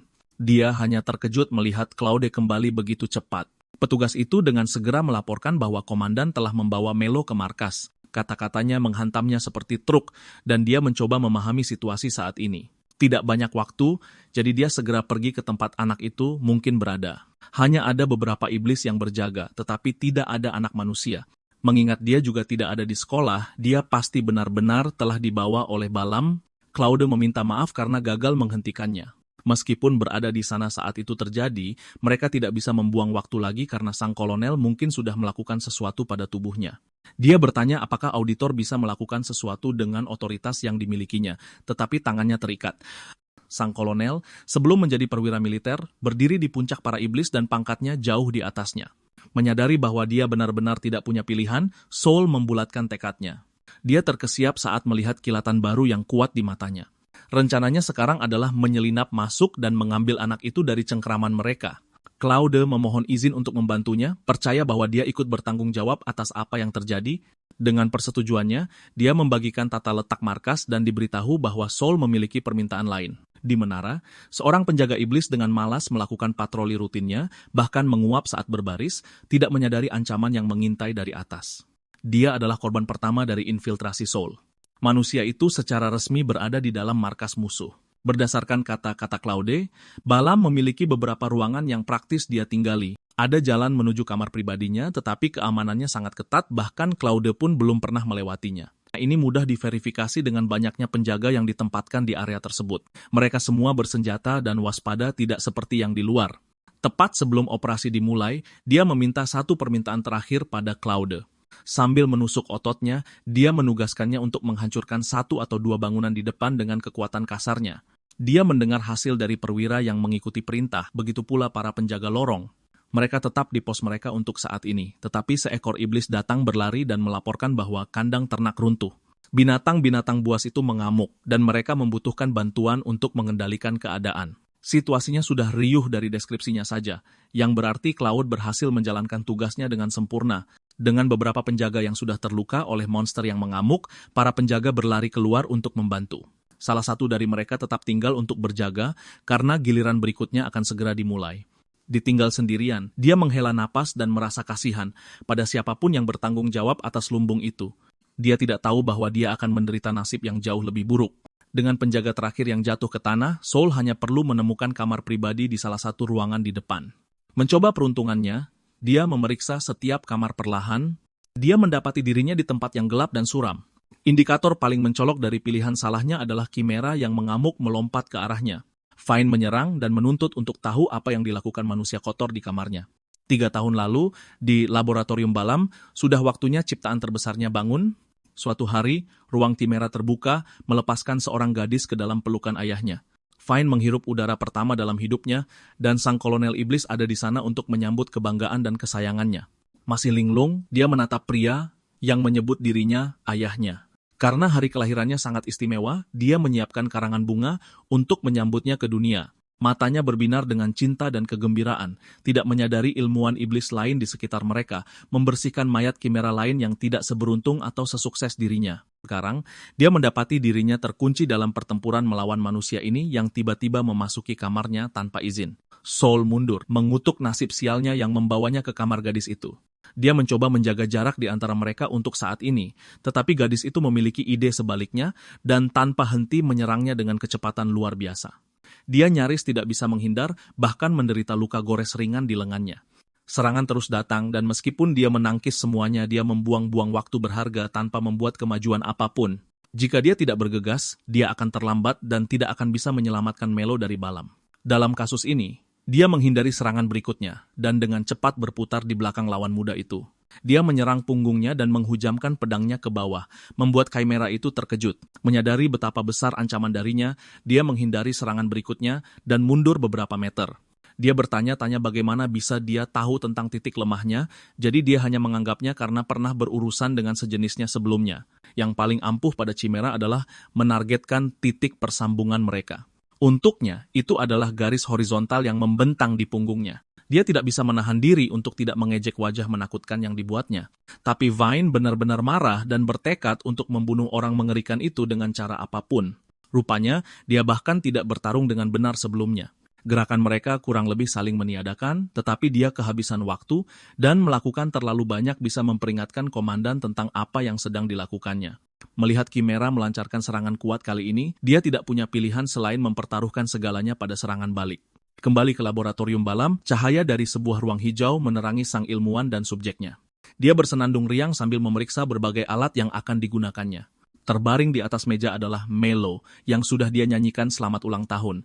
Bahkan lebih jauh lagi, dia mengklaimnya sebagai anaknya. Pisau bedah mencapai lehernya, dan dia baru saja akan memotong, tetapi dia terganggu oleh suara keras dari luar. Keributan itu cukup hebat, tetapi dia melihat Vine di dekat pintu, sepertinya telah menanganinya sendiri. Sambil menyeka darah darinya, dia mengonfirmasi, mengatakan penyusup telah dieliminasi untuk saat ini. Balam mengaku bahwa dia tidak tahan jika penyusup kecil licik berhasil menyelinap masuk, terutama jika mereka adalah penduduk asli yang menjadi beringas. Ini merepotkan, dan mereka harus membuat semua orang menerima perdamaian segera. Saat itu, Vine memperhatikan gadis yang tidak sadarkan diri di meja operasinya dan mempertanyakan apa yang dilakukannya di tempat itu. Dia mengerti bahwa dia pasti membicarakan temannya dan mengatakan bahwa anak itu datang mengunjunginya, sangat khawatir tentang apa yang terjadi tempo hari. Untuk membantu mereka, dia akan membuat agar mereka berdua bisa bersama selamanya. Kata-katanya terus terngiang di kepalanya. Dia akan membuat dirinya yang lain. Karena itu, dia terang-terangan bertanya apakah dia mencoba membuat pengganti untuknya. Ekspresi tegas dan berapi-api di wajahnya mengejutkannya, tetapi dia dengan cepat menertawakannya, menyatakan bahwa tidak ada yang bisa menggantikan putri kesayangannya. Diberitahu bahwa dia hanya berpikir dia mungkin kesepian, dia menyatakan bahwa dia tidak membutuhkan teman seperti itu, bahkan menendang meja operasi hingga menjauh. Menatap gadis manusia di lantai, sang Chimera mengatakan ayahnya adalah miliknya dan miliknya sendiri. Tak satu pun dari mereka membutuhkan dirinya yang lain. Balam melihat raut wajah putrinya dan mengerti. Memberinya tepukan meyakinkan di kepala, dia memuji betapa menggemaskannya sisi egoisnya yang jarang terlihat. Dia terus mengelus kepalanya, tetapi terpotong saat seorang penjaga memasuki ruangan dan melaporkan bahwa semua binatang buas yang melarikan diri telah diatasi. Sementara sang kolonel memuji mereka. Fine menatap lalu berbalik ke arah Melo. Anehnya, dia menendang temannya ke arah penjaga, menyuruhnya untuk membuangnya ke tempat yang tidak bisa dijangkau matanya. Dia bingung dan nyaris tidak berhasil menangkap tubuh itu, tetapi dengan pengulangan perintahnya yang tegas, dia dengan ragu-ragu mengonfirmasi perintah itu untuk mendukungnya. Balam tersenyum dan menyuruhnya untuk terus bekerja dengan baik, mendorong iblis itu untuk pergi. Kemudian, dia dengan main-main mengeluh tentang betapa cemburunya putrinya. Tepat saat dia akan pergi, Fine memanggilnya untuk terakhir kalinya, dengan malu-malu mengakui bahwa dia paling mencintainya. Dengan ekspresi lembut, dia berkata dia tahu itu dengan sangat baik. Penjaga itu mengikuti perintah dan membawa Melo ke hutan di luar. Dia menghela napas karena tugas tambahan yang dia terima tepat ketika dia pikir pekerjaannya hari itu sudah selesai. Membeku dan melihat sekeliling, iblis itu merasa lapar setelah hari yang panjang. Bagaimana bisa dia membuang makanan yang ada di pelukannya seolah-olah menggodanya untuk makan? Dia baru saja membuka mulutnya untuk menggigit besar santapannya ketika Claude muncul untuk melancarkan tendangan kuat di kepalanya. Meskipun itu membuat iblis itu jatuh ke tanah, dia akhirnya bisa bernapas lega saat melihat Melo benar-benar aman dan sehat. Sekarang, Soul hanya perlu keluar tanpa menemui masalah. Saat malam akhirnya tiba, jendela kamar Fine terbuka. Chimera itu memeriksa sekelilingnya untuk mencari saksi dan diam-diam terbang ke malam hari. Setelah sampai di hutan beberapa saat kemudian, sebuah suara berbicara dan menegurnya karena terlambat. Itu adalah Soul, berdiri di dekat pohon dan lelah karena menunggunya begitu lama. Mereka berdua memastikan bahwa Melo aman setelah penjaga iblis membawanya ke hutan. Meskipun mereka sudah sepakat, manusia itu tidak yakin apakah dia akan menepati janjinya. Beberapa jam yang lalu mereka berdua bentrok. Saat Fine mengarahkan cakarnya ke depan, Soul meraih lengannya untuk menunjukkan wajahnya dan mengingatkannya bahwa dia adalah wali temannya. Ingatan tentang Melo yang memanggil seseorang sebagai gurunya muncul kembali. Dia kemudian mengungkapkan bahwa dia datang untuk menyelamatkan anak yang telah ditangkap Balam untuk dirinya sendiri, terutama untuk tujuan perombakan. Augmentasi adalah proses untuk menciptakan Chimera. Soul memintanya untuk membantunya menyelamatkan si kecil. Tapi mengapa dia harus melakukan itu? Bagi seorang Chimera, manusia adalah hama, dan seorang ayah adalah eksistensi tertinggi yang ada. Dengan itu, dia ditanya apakah dia baik-baik saja dengan digantikan oleh ciptaan lain. Kebenaran dan kemungkinan hal itu terjadi meresap ke dalam hatinya. Pada dasarnya memohon bantuannya, dia menawarkan untuk memberitahunya tentang kekuatan pahlawan sebagai imbalan. Setelah menepati bagiannya dari kesepakatan, Fine sekarang menuntut untuk diberitahu semua yang dia ketahui tentang kekuatan pahlawan. Diberitahu bahwa itu untuknya dan ayahnya, Soul tidak bisa tidak terkesan dengan pengabdiannya. Sebelum dia berbicara, dia memiliki satu syarat yang harus dia penuhi, yaitu dia harus mengalahkannya dalam duel. Dia hanya memegang cabang pohon kecil, dan bahkan dengan senjata yang layak, pikiran untuk kalah darinya membuat Chimera itu mencibir. Namun, kesombongan itu tidak berlangsung lama saat dia melepaskan energinya, yang cukup kuat untuk membuat angin berdesir di seluruh hutan. Dia dipenuhi dengan kekuatan, dan dia tidak bisa mempercayai apa yang dilihatnya. Sebelum dia bisa bereaksi, dia muncul di belakangnya dalam sekejap mata. Satu pukulan cepat membuatnya terbang. Sesaat dia bertanya-tanya bagaimana dia bergerak secepat itu. Sementara dia mendapatkan kembali pijakannya, dia mengatakan bahwa dia tidak bisa membiarkan siapapun menyadarinya sebelumnya, tetapi sekarang bisa melepaskannya di hutan. Dia juga memanggil energinya, mengutuk manusia itu, dan menyuruhnya untuk tidak sombong. Cakarnya yang diperkuat diayunkan dengan keras, tetapi targetnya sudah benar-benar hilang saat dia tiba di sana. Seolah-olah bermain dengannya, dia kemudian muncul di sampingnya dan menanamkan lututnya jauh ke dalam perutnya. Saat dia jatuh kesakitan, dia mengingatkannya tentang cemoohannya pada pertempuran yang dianggapnya mudah. Ini berhasil memancing emosinya dan mendorongnya untuk menyerang secara membabi buta, mempertanyakan siapa sebenarnya dia. Dengan sempurna menghindari serangan anak itu, dia dengan acuh mengabaikan pertanyaan itu. Fine melepaskan serangan demi serangan tanpa henti, tetapi tidak ada gerakannya yang berhasil mencapainya. Di sisi lain, dia dengan cepat menangkap lengannya dan menyapunya dari kakinya, membuatnya jatuh terguling di tanah yang dingin dan keras. Dia berdiri kembali, menggertakkan giginya tetapi masih bersemangat untuk melanjutkan pertarungan. Namun, ranting Saul muncul beberapa inci dari matanya. Seperti seorang pria yang bersenjatakan senjata sungguhan, kekuatan meluap dari tubuhnya saat dia bertanya apakah dia sudah cukup. Seolah-olah seekor binatang buas yang mengamuk dan dingin sedang menatapnya, memperlihatkan taringnya, dan siap membunuh kapan saja. Rasa takut mengalir di seluruh tubuhnya. Pertandingan berakhir begitu saja, dan dia menancapkan dirinya ke tanah dengan marah, berteriak karena dia bahkan tidak bisa mengalahkan manusia biasa. Ini tidak bisa diterima bagi seseorang yang harus lebih kuat dari orang lain. Sementara air mata mengalir di wajahnya, Saul menonton dalam diam sampai dia menjadi tenang. Dengan hanya satu pertanyaan di benaknya, dia bertanya bagaimana perasaannya yang sebenarnya tentang Melo. Fine terkejut dengan pertanyaan itu dan mengatakan dia tidak peduli dengan gadis yang mengikutinya kemana-mana dan memanggilnya teman. Dia membuatnya makan hal-hal menjijikkan, dan meskipun dia manusia, dia mencoba melindungi iblis dari bangsanya sendiri. Dia bahkan memaksakan dirinya di antara Balaam dan dirinya sendiri. Memikirkan semua kenangan berharganya dengan Melo, Fine menyebutnya menyebalkan setidaknya. Saul mendapatkan pemahaman yang lebih baik tentang situasi dengan reaksi dan jawabannya. Dia berbalik, dengan angkuh mengatakan bahwa dia hanyalah anak nakal terlepas dari keterampilannya.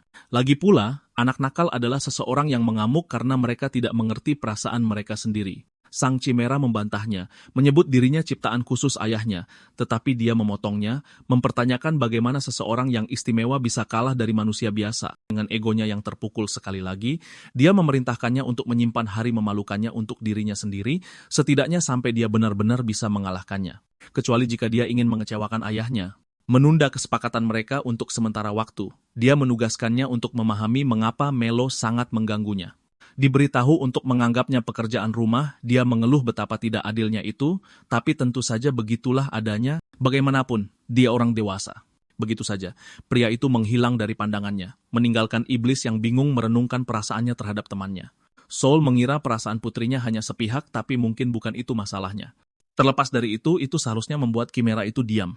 Masalah yang lebih besar adalah kekuatannya, yang dia kenali saat itu juga.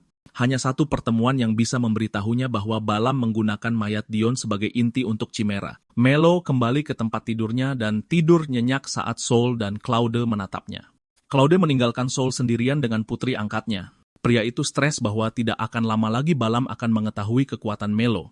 Dia berpikir untuk pindah, tetapi dia benci bahwa ini hanya menyebabkan Melo kehilangan rumah lain dan berkeliaran lagi. Dia ingat semua waktu mereka melakukan ini dan bagaimana mereka ditakdirkan untuk mengulangi ini selamanya. Dia menepuk kepala gadis kecil yang sedang tidur itu dan bertanya-tanya apakah dia telah membesarkannya dengan benar. Gabo, yang berbaring di samping Melo, menatap Saul dan melihat betapa serius wajahnya. Keesokan paginya, Melo turun dari kamarnya tepat setelah bangun tidur. Suasana hatinya bagus saat melihat Claude menyiapkan meja untuk sarapan mereka. Saul kemudian menyapa gadis kecil itu. Melo ingat betapa marahnya dia padanya dan menjadi kesal dengan kehadirannya. Saul memberitahunya bahwa dia harus datang ke halaman belakang setelah sarapan. Claude mengatakan kepadanya bahwa dia tidak boleh memaksa Melo karena dia masih dalam pemulihan, tetapi pria itu dengan dingin mengatakan kepada Claude bahwa ini bukan urusannya. Kemudian, Melo datang ke halaman belakang tempat Saul menunggunya sambil memegang dua pedang kayu. Dia memberikan salah satunya kepada Melo dan memberitahu anak yang bingung itu bahwa dia harus menggunakannya untuk menahannya. Saul kemudian tiba-tiba memukul kepalanya. Gadis kecil itu marah padanya, tapi dia memberitahunya bahwa dia telah memperingatkannya untuk menahannya dengan kekuatannya. Saul mengarahkan pedang kayunya ke arahnya dan memberitahunya bahwa dia perlu melatihnya agar dia bisa bertahan hidup. Dia menjelaskan bahwa dia membuat kesalahan ketika dia menyuruhnya untuk tidak pernah menggunakan kekuatannya, karena dia tidak pernah belajar cara mengendalikannya. Dan sebagai hasilnya, dia akan selalu mengamuk dengan kekuatannya itu. Dia mengatakan bahwa dia akan mengajarinya cara mengendalikan kekuatannya dan mendemonstrasikan kendali atas kekuatannya sendiri dengan membuat energi ungu menutupi tubuhnya. Dia kemudian memindahkan semua energi ke pedang yang dipegangnya dan menyuruh Melo untuk melakukan hal yang sama dengan pedangnya. Melo menutup matanya untuk memusatkan energinya pada pedang kayunya. Dia mengeluarkan energi emasnya, tetapi itu menghancurkan pedangnya menjadi berkeping-keping. Ini membuat Saul memukul kepalanya lagi. Dia menyuruhnya untuk mengontrol outputnya. Gadis kecil itu mencoba lagi dan lagi, tetapi itu hanya membuatnya dipukul kepalanya berulang kali. Ini membuat Melo marah, yang memfokuskan kekuatan dan kemarahannya pada tuannya. Dia berlari ke arah Saul untuk menyerangnya. Saul memberitahunya bahwa meskipun kekuatannya hebat tanpa kendali, dia masih penuh dengan celah. Dia berhasil menghindari tendangan terbangnya dengan mudah, dan dia membalas dengan menyikutnya, membuatnya terbang dan menghancurkan struktur kayu di dekat mereka. Saul memberitahunya untuk menganggap serius masalah ini. Melo keluar dari struktur kayu, kesal tapi tidak terluka. Dia memberitahu tuannya bahwa tidak mungkin dia bisa mengendalikan kekuatannya. Sementara itu, Balaam berada dalam kegelapan. Dia sedang mengamati segelas bahan kimia yang dipegangnya di tangannya.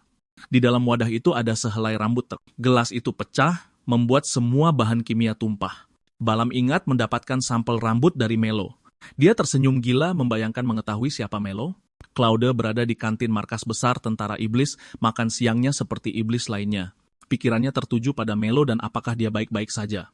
Dia menghentikan dirinya dari memikirkannya, dengan alasan bahwa dia adalah bagian dari tentara iblis, dan bahwa dia hanya tinggal di rumah untuk mempelajari kekuatan Saul. Balaam kemudian muncul di hadapannya, terlihat ceria seperti biasa. Claude merasa aneh saat kolonel iblis itu merangkulnya. Balaam memintanya untuk melakukan sesuatu yang kecil untuknya. Claude tidak menyadari bahwa Balaam baru saja meletakkan lambang di bahunya. Di tempat lain, di halaman belakang Saul, Melo sedang berkonsentrasi sambil memasang kuda-kuda pedang. Dia mengeluarkan kekuatan emasnya dan berhasil memindahkannya ke pedangnya. Dia senang melihat bahwa dia akhirnya berhasil. Saul kemudian tiba-tiba menyerangnya. Dia menangkis serangannya, tetapi serangan itu begitu kuat sehingga dia terlempar ke belakang. Melo bangkit sambil menangis tentang betapa jahatnya tuannya. Saul mengingatkannya bahwa dia berjuang untuk bertahan hidup. Dia menanamkan di kepalanya bahwa tidak ada yang akan peduli dengan perasaannya jika mereka menyerangnya, jadi dia tidak boleh lengah. Gadis kecil yang bingung itu bertanya mengapa seseorang mengincarnya. Saul memberitahunya bahwa meskipun dia tidak peduli dengan orang tuanya, tetap saja merekalah yang memberinya kekuatan. Dia memberitahunya bahwa mereka menggunakan kekuatan mereka untuk membantu orang dan melawan kekuatan jahat. Dia juga memberitahunya bahwa kekuatannya menarik orang jahat, suka atau tidak, dan yang terbaik yang bisa dia lakukan adalah belajar menggunakannya dengan cukup baik untuk melindungi dirinya sendiri. Dia mengatakan bahwa yang dia inginkan darinya hanyalah memutuskan sendiri untuk apa dia menggunakan kekuatannya begitu dia belajar cara menggunakannya. Melo menyerap kata-katanya dan berkonsentrasi untuk menstabilkan kekuatannya lagi. Dia tidak membuat kemajuan, jadi dia mengamuk tentang betapa sulitnya mengendalikan kekuatannya. Saul berpikir gadis itu telah melakukannya dengan baik mengingat waktu singkat dia berlatih, tetapi masih khawatir Balaam akan menyerang kapan saja. Melo bertanya jika kekuatannya berasal dari ayahnya, lalu dari mana Saul mendapatkan kekuatannya. Saul memikirkan semua waktu dia mengamuk dengan kekuatannya dan ragu-ragu untuk menjawabnya. Claude kemudian muncul dan meminta Melo untuk ikut dengannya. Saat Melo berlari ke arahnya, Saul meraih tangan Claude. Dia memperingatkan Claude bahwa dia tidak akan menahan diri jika Claude berencana membawa Melo. Claude tiba-tiba menyerang dengan pedangnya, yang nyaris tidak bisa dihindari Saul. Saul menyadari bahwa dia sedang dikendalikan oleh mantra Balaam. Claude memberitahu Saul bahwa dia tidak akan menunjukkan belas kasihan. Melo bingung mengapa Claude bertingkah sangat aneh. Saul berdiri di depan Melo dan menyuruhnya mundur. Saul melihat tanda lambang di bahu Claude dan langsung sadar bahwa Balaam telah menempatkannya di bawah mantranya. Setelah pertarungan yang panjang, Claude pingsan, terbaring di tanah, penuh luka lebam. Saul meninjau kembali pertarungan mereka, dan betapa kuatnya Claude yang tidak normal. Dia menyadari bahwa Balaam telah menghancurkan semua pembatas kekuatan Claude hingga menyebabkan kerusakan internal yang parah. Keadaannya yang terkendali mengingatkan Saul pada chimera tak berakal yang pernah dia hadapi di masa lalu. Dia meminta Melo untuk mengambil semua perban, air, dan obat di bengkel, dan gadis kecil itu pun menurut. Kemudian, Saul membalut semua luka Claude dengan perban dan mengikatnya. Melo bertanya apakah Claude dikendalikan oleh orang yang mengincar kekuatannya. Melo menangis saat dia mengingat betapa baiknya Claude padanya. Saul memberitahu gadis kecil itu bahwa ini bukan salahnya, dan satu-satunya yang harus disalahkan adalah iblis yang memaksa Claude melakukan ini. Melo menangis saat dia menyatakan bahwa dia tidak akan pernah memaafkan pelakunya. Air matanya menetes di atas bunga. Dia mengaktifkan kekuatan emasnya lagi saat dia meminta Saul untuk terus melatihnya. Dia bersumpah untuk mengalahkan orang yang bertanggung jawab atas hal ini. Balaam dan Fine berada di rumah mewah mereka, di markas besar pasukan iblis. Fine bertanya-tanya mengapa ayahnya membuat boneka-bonekanya terlihat bagus di sekitar tempat itu. Balam memberitahunya bahwa itu karena hal terpenting dalam hidupnya akan segera tiba. Fine bertanya-tanya dengan cemas apa yang dia maksud dengan ini. Tiba-tiba, Ose mempersilakan Sol dan Melo masuk ke dalam ruangan. Fine merasa tidak nyaman melihat Sol lagi. Balam memberitahu putrinya untuk menunjukkan rasa hormat kepada tamu mereka karena dialah yang mengundang mereka. Sol memberitahu Balam bahwa dia harus menghadapi konsekuensi dari perbuatannya pada Claude. Fine semakin bingung dan dia bertanya pada ayahnya apakah dia bersungguh-sungguh ketika mengatakan tidak membutuhkan Melo karena Fine adalah satu-satunya yang dia pedulikan.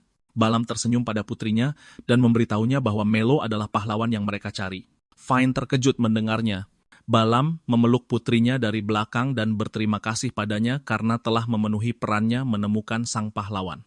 Fine bingung dengan apa yang dimaksud ayahnya dengan memenuhi perannya. Balam kemudian menyuruhnya untuk membunuh Melo. Penglihatan Fine kabur karena perintah yang begitu besar. Dia menjadi pucat dan berkeringat saat mencerna semuanya. Sol melihat betapa manipulatifnya Balam bahkan setelah bertahun-tahun dan menegurnya. Itu membuat Fine merenungkan apakah yang dikatakan Sol itu benar. Melihat Sol sekarang mengingatkan Balam tentang siapa dia dan membuatnya sadar bahwa dia menyembunyikan anak pahlawan dari mereka. Sekali lagi, Balam memerintahkan putrinya untuk menyerang sang pahlawan. Fine meningkatkan kekuatannya sambil memberitahu ayahnya untuk tidak memerintahnya. Dia kemudian menyerang ke arah Melo. Melo berkata dia juga marah dan dia akan menghentikan Fine jika dia memihak orang jahat. Dia juga meningkatkan kekuatannya yang menyebabkan bentrokan antara kedua gadis itu. Kedua orang dewasa itu menyaksikan pertunjukan cahaya dari pertarungan anak-anak mereka. Sol memberitahu Balam bahwa dia tidak akan membunuhnya. Dia meningkatkan kekuatannya dan berkata bahwa lebih memuaskan untuk menghancurkan senyum sombong dari wajahnya sampai dia tidak bisa tersenyum lagi. Balam hanya tersenyum dengan penuh minat. Balam juga meningkatkan energinya untuk bersiap bertarung. Ose menyela untuk memberitahu Sol bahwa dia tidak layak menyentuh tuannya, Balam. Pelayan itu berubah menjadi makhluk mengerikan yang besar. Meskipun berubah wujud, Sol tetap tenang. Ose menyerbu dan menyerangnya hanya untuk dipukul oleh Sol dengan mudah di wajahnya dan membuatnya pingsan. Itu membuat Balam semakin ingin bermain dengan Sol. Iblis itu meningkatkan kekuatannya lagi, tetapi kali ini cahaya di sekelilingnya terlihat lebih padat dan lebih kuat. Sol memunculkan pedang di tangannya dan memperpendek jarak antara dirinya dan musuhnya. Balam menantangnya untuk melakukan langkah pertama. Sol menusuknya dengan pedang energinya. Ternyata iblis itu hanyalah bayangan, dan dia muncul di belakang Sol. Pria itu menahan sinar energi Balam dan menembakkan sinar energinya sendiri. Balam dengan mudah menghindarinya. Iblis itu tetap tenang saat Sol mengelilinginya. Sol mengingatkan Balam bahwa dia mengatakan padanya bahwa dia menantikan pertemuan mereka berikutnya. Balam mengingatnya dan memuji peningkatannya sejak saat itu. Iblis itu memberitahunya bahwa dia tertarik dengan kekuatannya saat itu karena terlihat sangat berbeda dari para pahlawan. Saat Balam mengumpulkan sinar energi dari jarinya, dia mengatakan bahwa kekuatannya lebih mirip dengan kekuatan iblis. Dia menembakkan sinar energinya, membuat lubang di dada Sol. Luka itu membuat Sol jatuh ke tanah. Balam mengomentari betapa lemahnya dia sampai hari ini dan bagaimana dia gagal membalaskan dendam pahlawan dan bahkan tidak punya nyali untuk mati di sisinya. Dia menilai Sol sebagai seorang pengecut dan tidak layak menjadi musuhnya. Tiba-tiba, tubuh Sol dipenuhi dengan energi yang terang dan kuat. Energinya begitu terang sehingga Melo dan Fine pun berhenti melakukan apa yang mereka lakukan untuk melihatnya. Terlihat Sol begitu bersemangat hingga rambutnya berdiri. Lukanya dengan cepat menutup seolah tidak terjadi apa-apa. Sebelum Balam menyadarinya, Sol tiba-tiba meninjunya di dada, lalu dia menekan iblis itu ke tanah dengan sinar energi ke bawah. Balam tidak dapat memahami dari mana kekuatannya berasal. Sol sekarang terlihat seperti monster baginya. Sol meletakkan pedang energinya di depan Balam. Sekarang, Balam terlihat ketakutan. Sol senang melihat musuhnya tidak lagi memakai senyum sombongnya. Sesaat sebelum Sol dan Balam bentrok, Fine dan Melo mengalami bentrokan mereka sendiri. Fine menuduh Melo menipunya, padahal selama ini dia adalah sang pahlawan. Melo memberitahunya bahwa dia tidak berbohong dan yang dia inginkan hanyalah menghajar ayahnya. Mendengar dia mengatakan ini membuat Fine semakin marah. Dia teringat semua saat-saat indah yang dia alami bersama Balam dan bersumpah tidak akan membiarkan siapapun merebut ayahnya darinya. Dia memberitahu Melo bahwa dia akan melakukan apa saja untuk ayahnya. Melo terdiam mendengar kata-katanya. Dia kemudian memberitahu Fine bahwa dia aneh. Melo menjelaskan bahwa dia benci mendengarkan Sol. Kata-katanya membuat Fine penasaran. Melo melanjutkan dengan mengatakan bahwa dia tidak pernah mendengarkan ketika gurunya menyuruhnya makan paprika atau ketika dia ingin dia bangun pagi. Melo bertanya padanya mengapa dia selalu mendengarkan apa yang dikatakan ayahnya. Fine teringat ayahnya menyuruhnya untuk memenuhi tugasnya. Dia tidak punya jawaban, jadi dia malah mengatakan pada Melo bahwa dia bodoh. Hal itu membuat mereka saling mengatai bodoh. Perdebatan mereka berhenti karena terganggu oleh cahaya yang berasal dari Soul. Mereka terdiam melihat betapa kuatnya penampilan Soul. Mereka melihat pria itu mengalahkan Balam dengan mudah.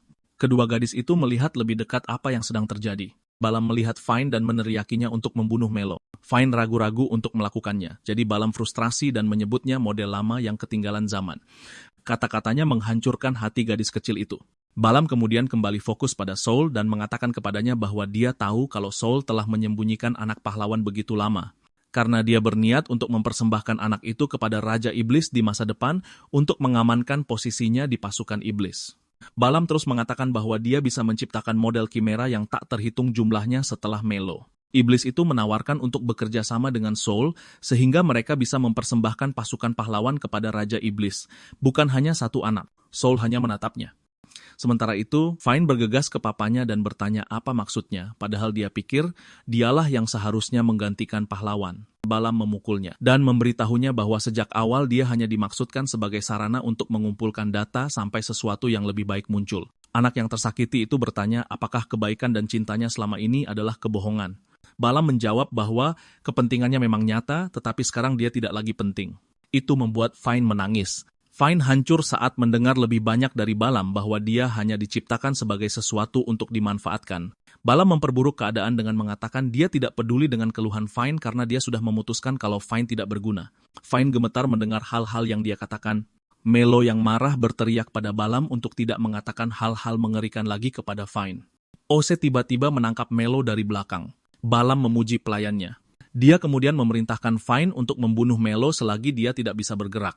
Dia memberitahu gadis itu bahwa dia akan menarik kembali semua yang dia katakan dan akan benar-benar mencintainya jika dia melakukannya. Fine bangkit dan mengalahkan Ose. Dia kemudian memberitahu ayahnya bahwa dia minta maaf karena tidak mendengarkan. Balam meneriaki Fine karena tidak berguna. Soul langsung memukul wajah iblis itu. Pukulannya begitu kuat sehingga Balam yang menghantam tanah menciptakan kawah seukuran rumah. Soul memberitahunya bahwa ada hal-hal yang tidak boleh dia katakan kepada seorang anak. Bahkan saat pria itu terlihat begitu kalah dan lemah, Fine masih ingat papanya memperlakukannya seperti anak perempuan dengan merayakan ulang tahunnya atau menemaninya saat dia tidak bisa tidur. Dia kemudian membandingkan kenangan ini dengan saat Balam memukulnya dan memberitahunya bahwa satu-satunya tujuannya adalah mengumpulkan data untuk model yang lebih baik. Dia menangis saat menyerap rasa sakit dari ingatan itu. Melo membuat wajah lucu untuk membuatnya tersenyum. Fine berpikir dia konyol, yang membuat mereka kembali berdebat tentang siapa yang lebih bodoh di antara mereka berdua. Tepat saat mereka saling menatap tajam, Fine tiba-tiba mulai tertawa. Dia ingat bagaimana Melo membelanya ketika Balam mengatakan hal-hal buruk padanya. Fine memegang tangan Melo dan berterima kasih padanya.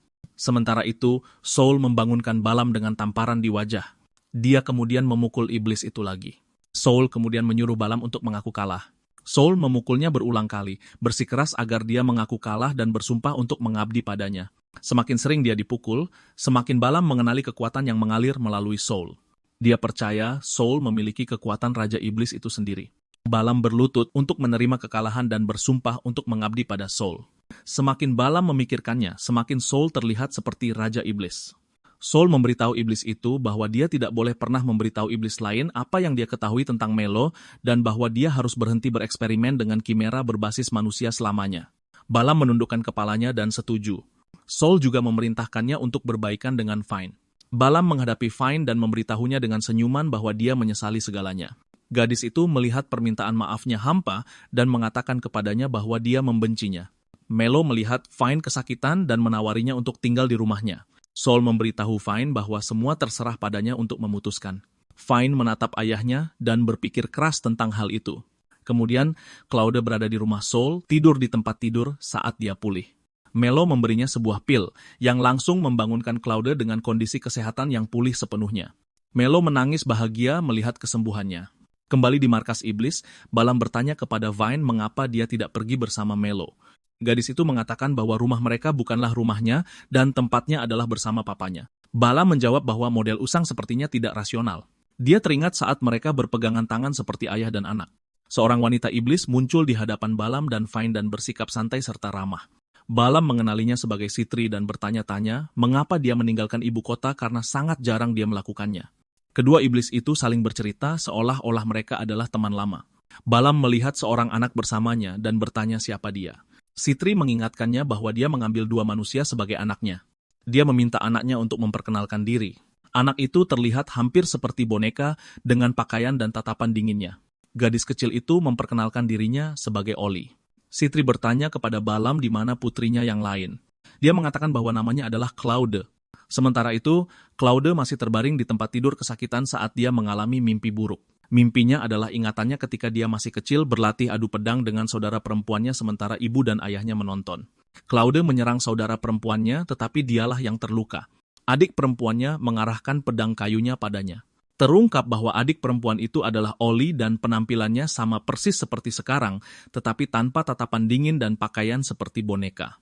Sang ayah memuji putri-putrinya karena permainan pedang mereka yang semakin membaik. Kemudian, Oli meminta maaf kepada kakaknya karena terbawa suasana. Claude memberitahunya bahwa dia baik-baik saja dan hanya senang melihat betapa hebatnya teknik adiknya. Oli memeluk Claude dan mengatakan betapa dia sangat mencintainya. Claude menjawab bahwa adiknya juga sangat berarti baginya. Suatu hari, pasukan iblis menyerang rumah mereka. Kakak beradik itu lari secepat yang mereka bisa dari rumah besar mereka melalui hutan. Claude memberitahu Oli bahwa mereka harus melarikan diri karena orang tua mereka tetap tinggal agar mereka bisa kabur. Claude meyakinkan Oli yang menangis bahwa ayah mereka akan baik-baik saja karena dia adalah seorang pejuang hebat yang bisa menghancurkan pasukan iblis. Oli berkata pada dirinya sendiri bahwa kakaknya benar. Claude juga meyakinkannya bahwa dia masih memilikinya. Mendengarnya mengatakan ini menyemangati Oli. Claude bersumpah bahwa dia akan melindungi adiknya apapun yang terjadi. Keduanya berlari semakin dekat ke sebuah cahaya. Begitu sampai di sana, mereka melihat api di mana-mana dan Sitri dengan santai duduk di atas tumpukan mayat manusia. Sitri melihat keduanya dan menganggap mereka menarik dan lucu. Claude menghunus pedangnya untuk menghadapi iblis itu. Sitri melemparkan kepala manusia ke arah mereka. Mereka melihat lebih dekat dan menyadari itu adalah kepala ayah mereka. Kedua gadis itu ngeri dan berteriak. Tiba-tiba, Sitri mengangkat mereka dari belakang dan mengatakan bahwa dia akan membawa mereka bersamanya. Claude menatap tajam ke arah Sitri. Hal itu membuat iblis itu melemparkannya. Sitri kemudian meletakkan tangannya di atas wajah Oli dan tangan itu mulai bersinar. Oli berteriak memanggil kakak perempuannya. Claude yang khawatir bertanya apa yang sedang dilakukan iblis itu. Sitri menjawab bahwa dia sedang membuat Oli menjadi miliknya selamanya. Claude melihat cahaya itu membuat adiknya linglung. Claude berkata pada dirinya sendiri bahwa dia tidak bisa menyelamatkan Oli karena dia tidak cukup kuat. Dia tidak bisa menjangkau adiknya sebelum pikirannya dikendalikan.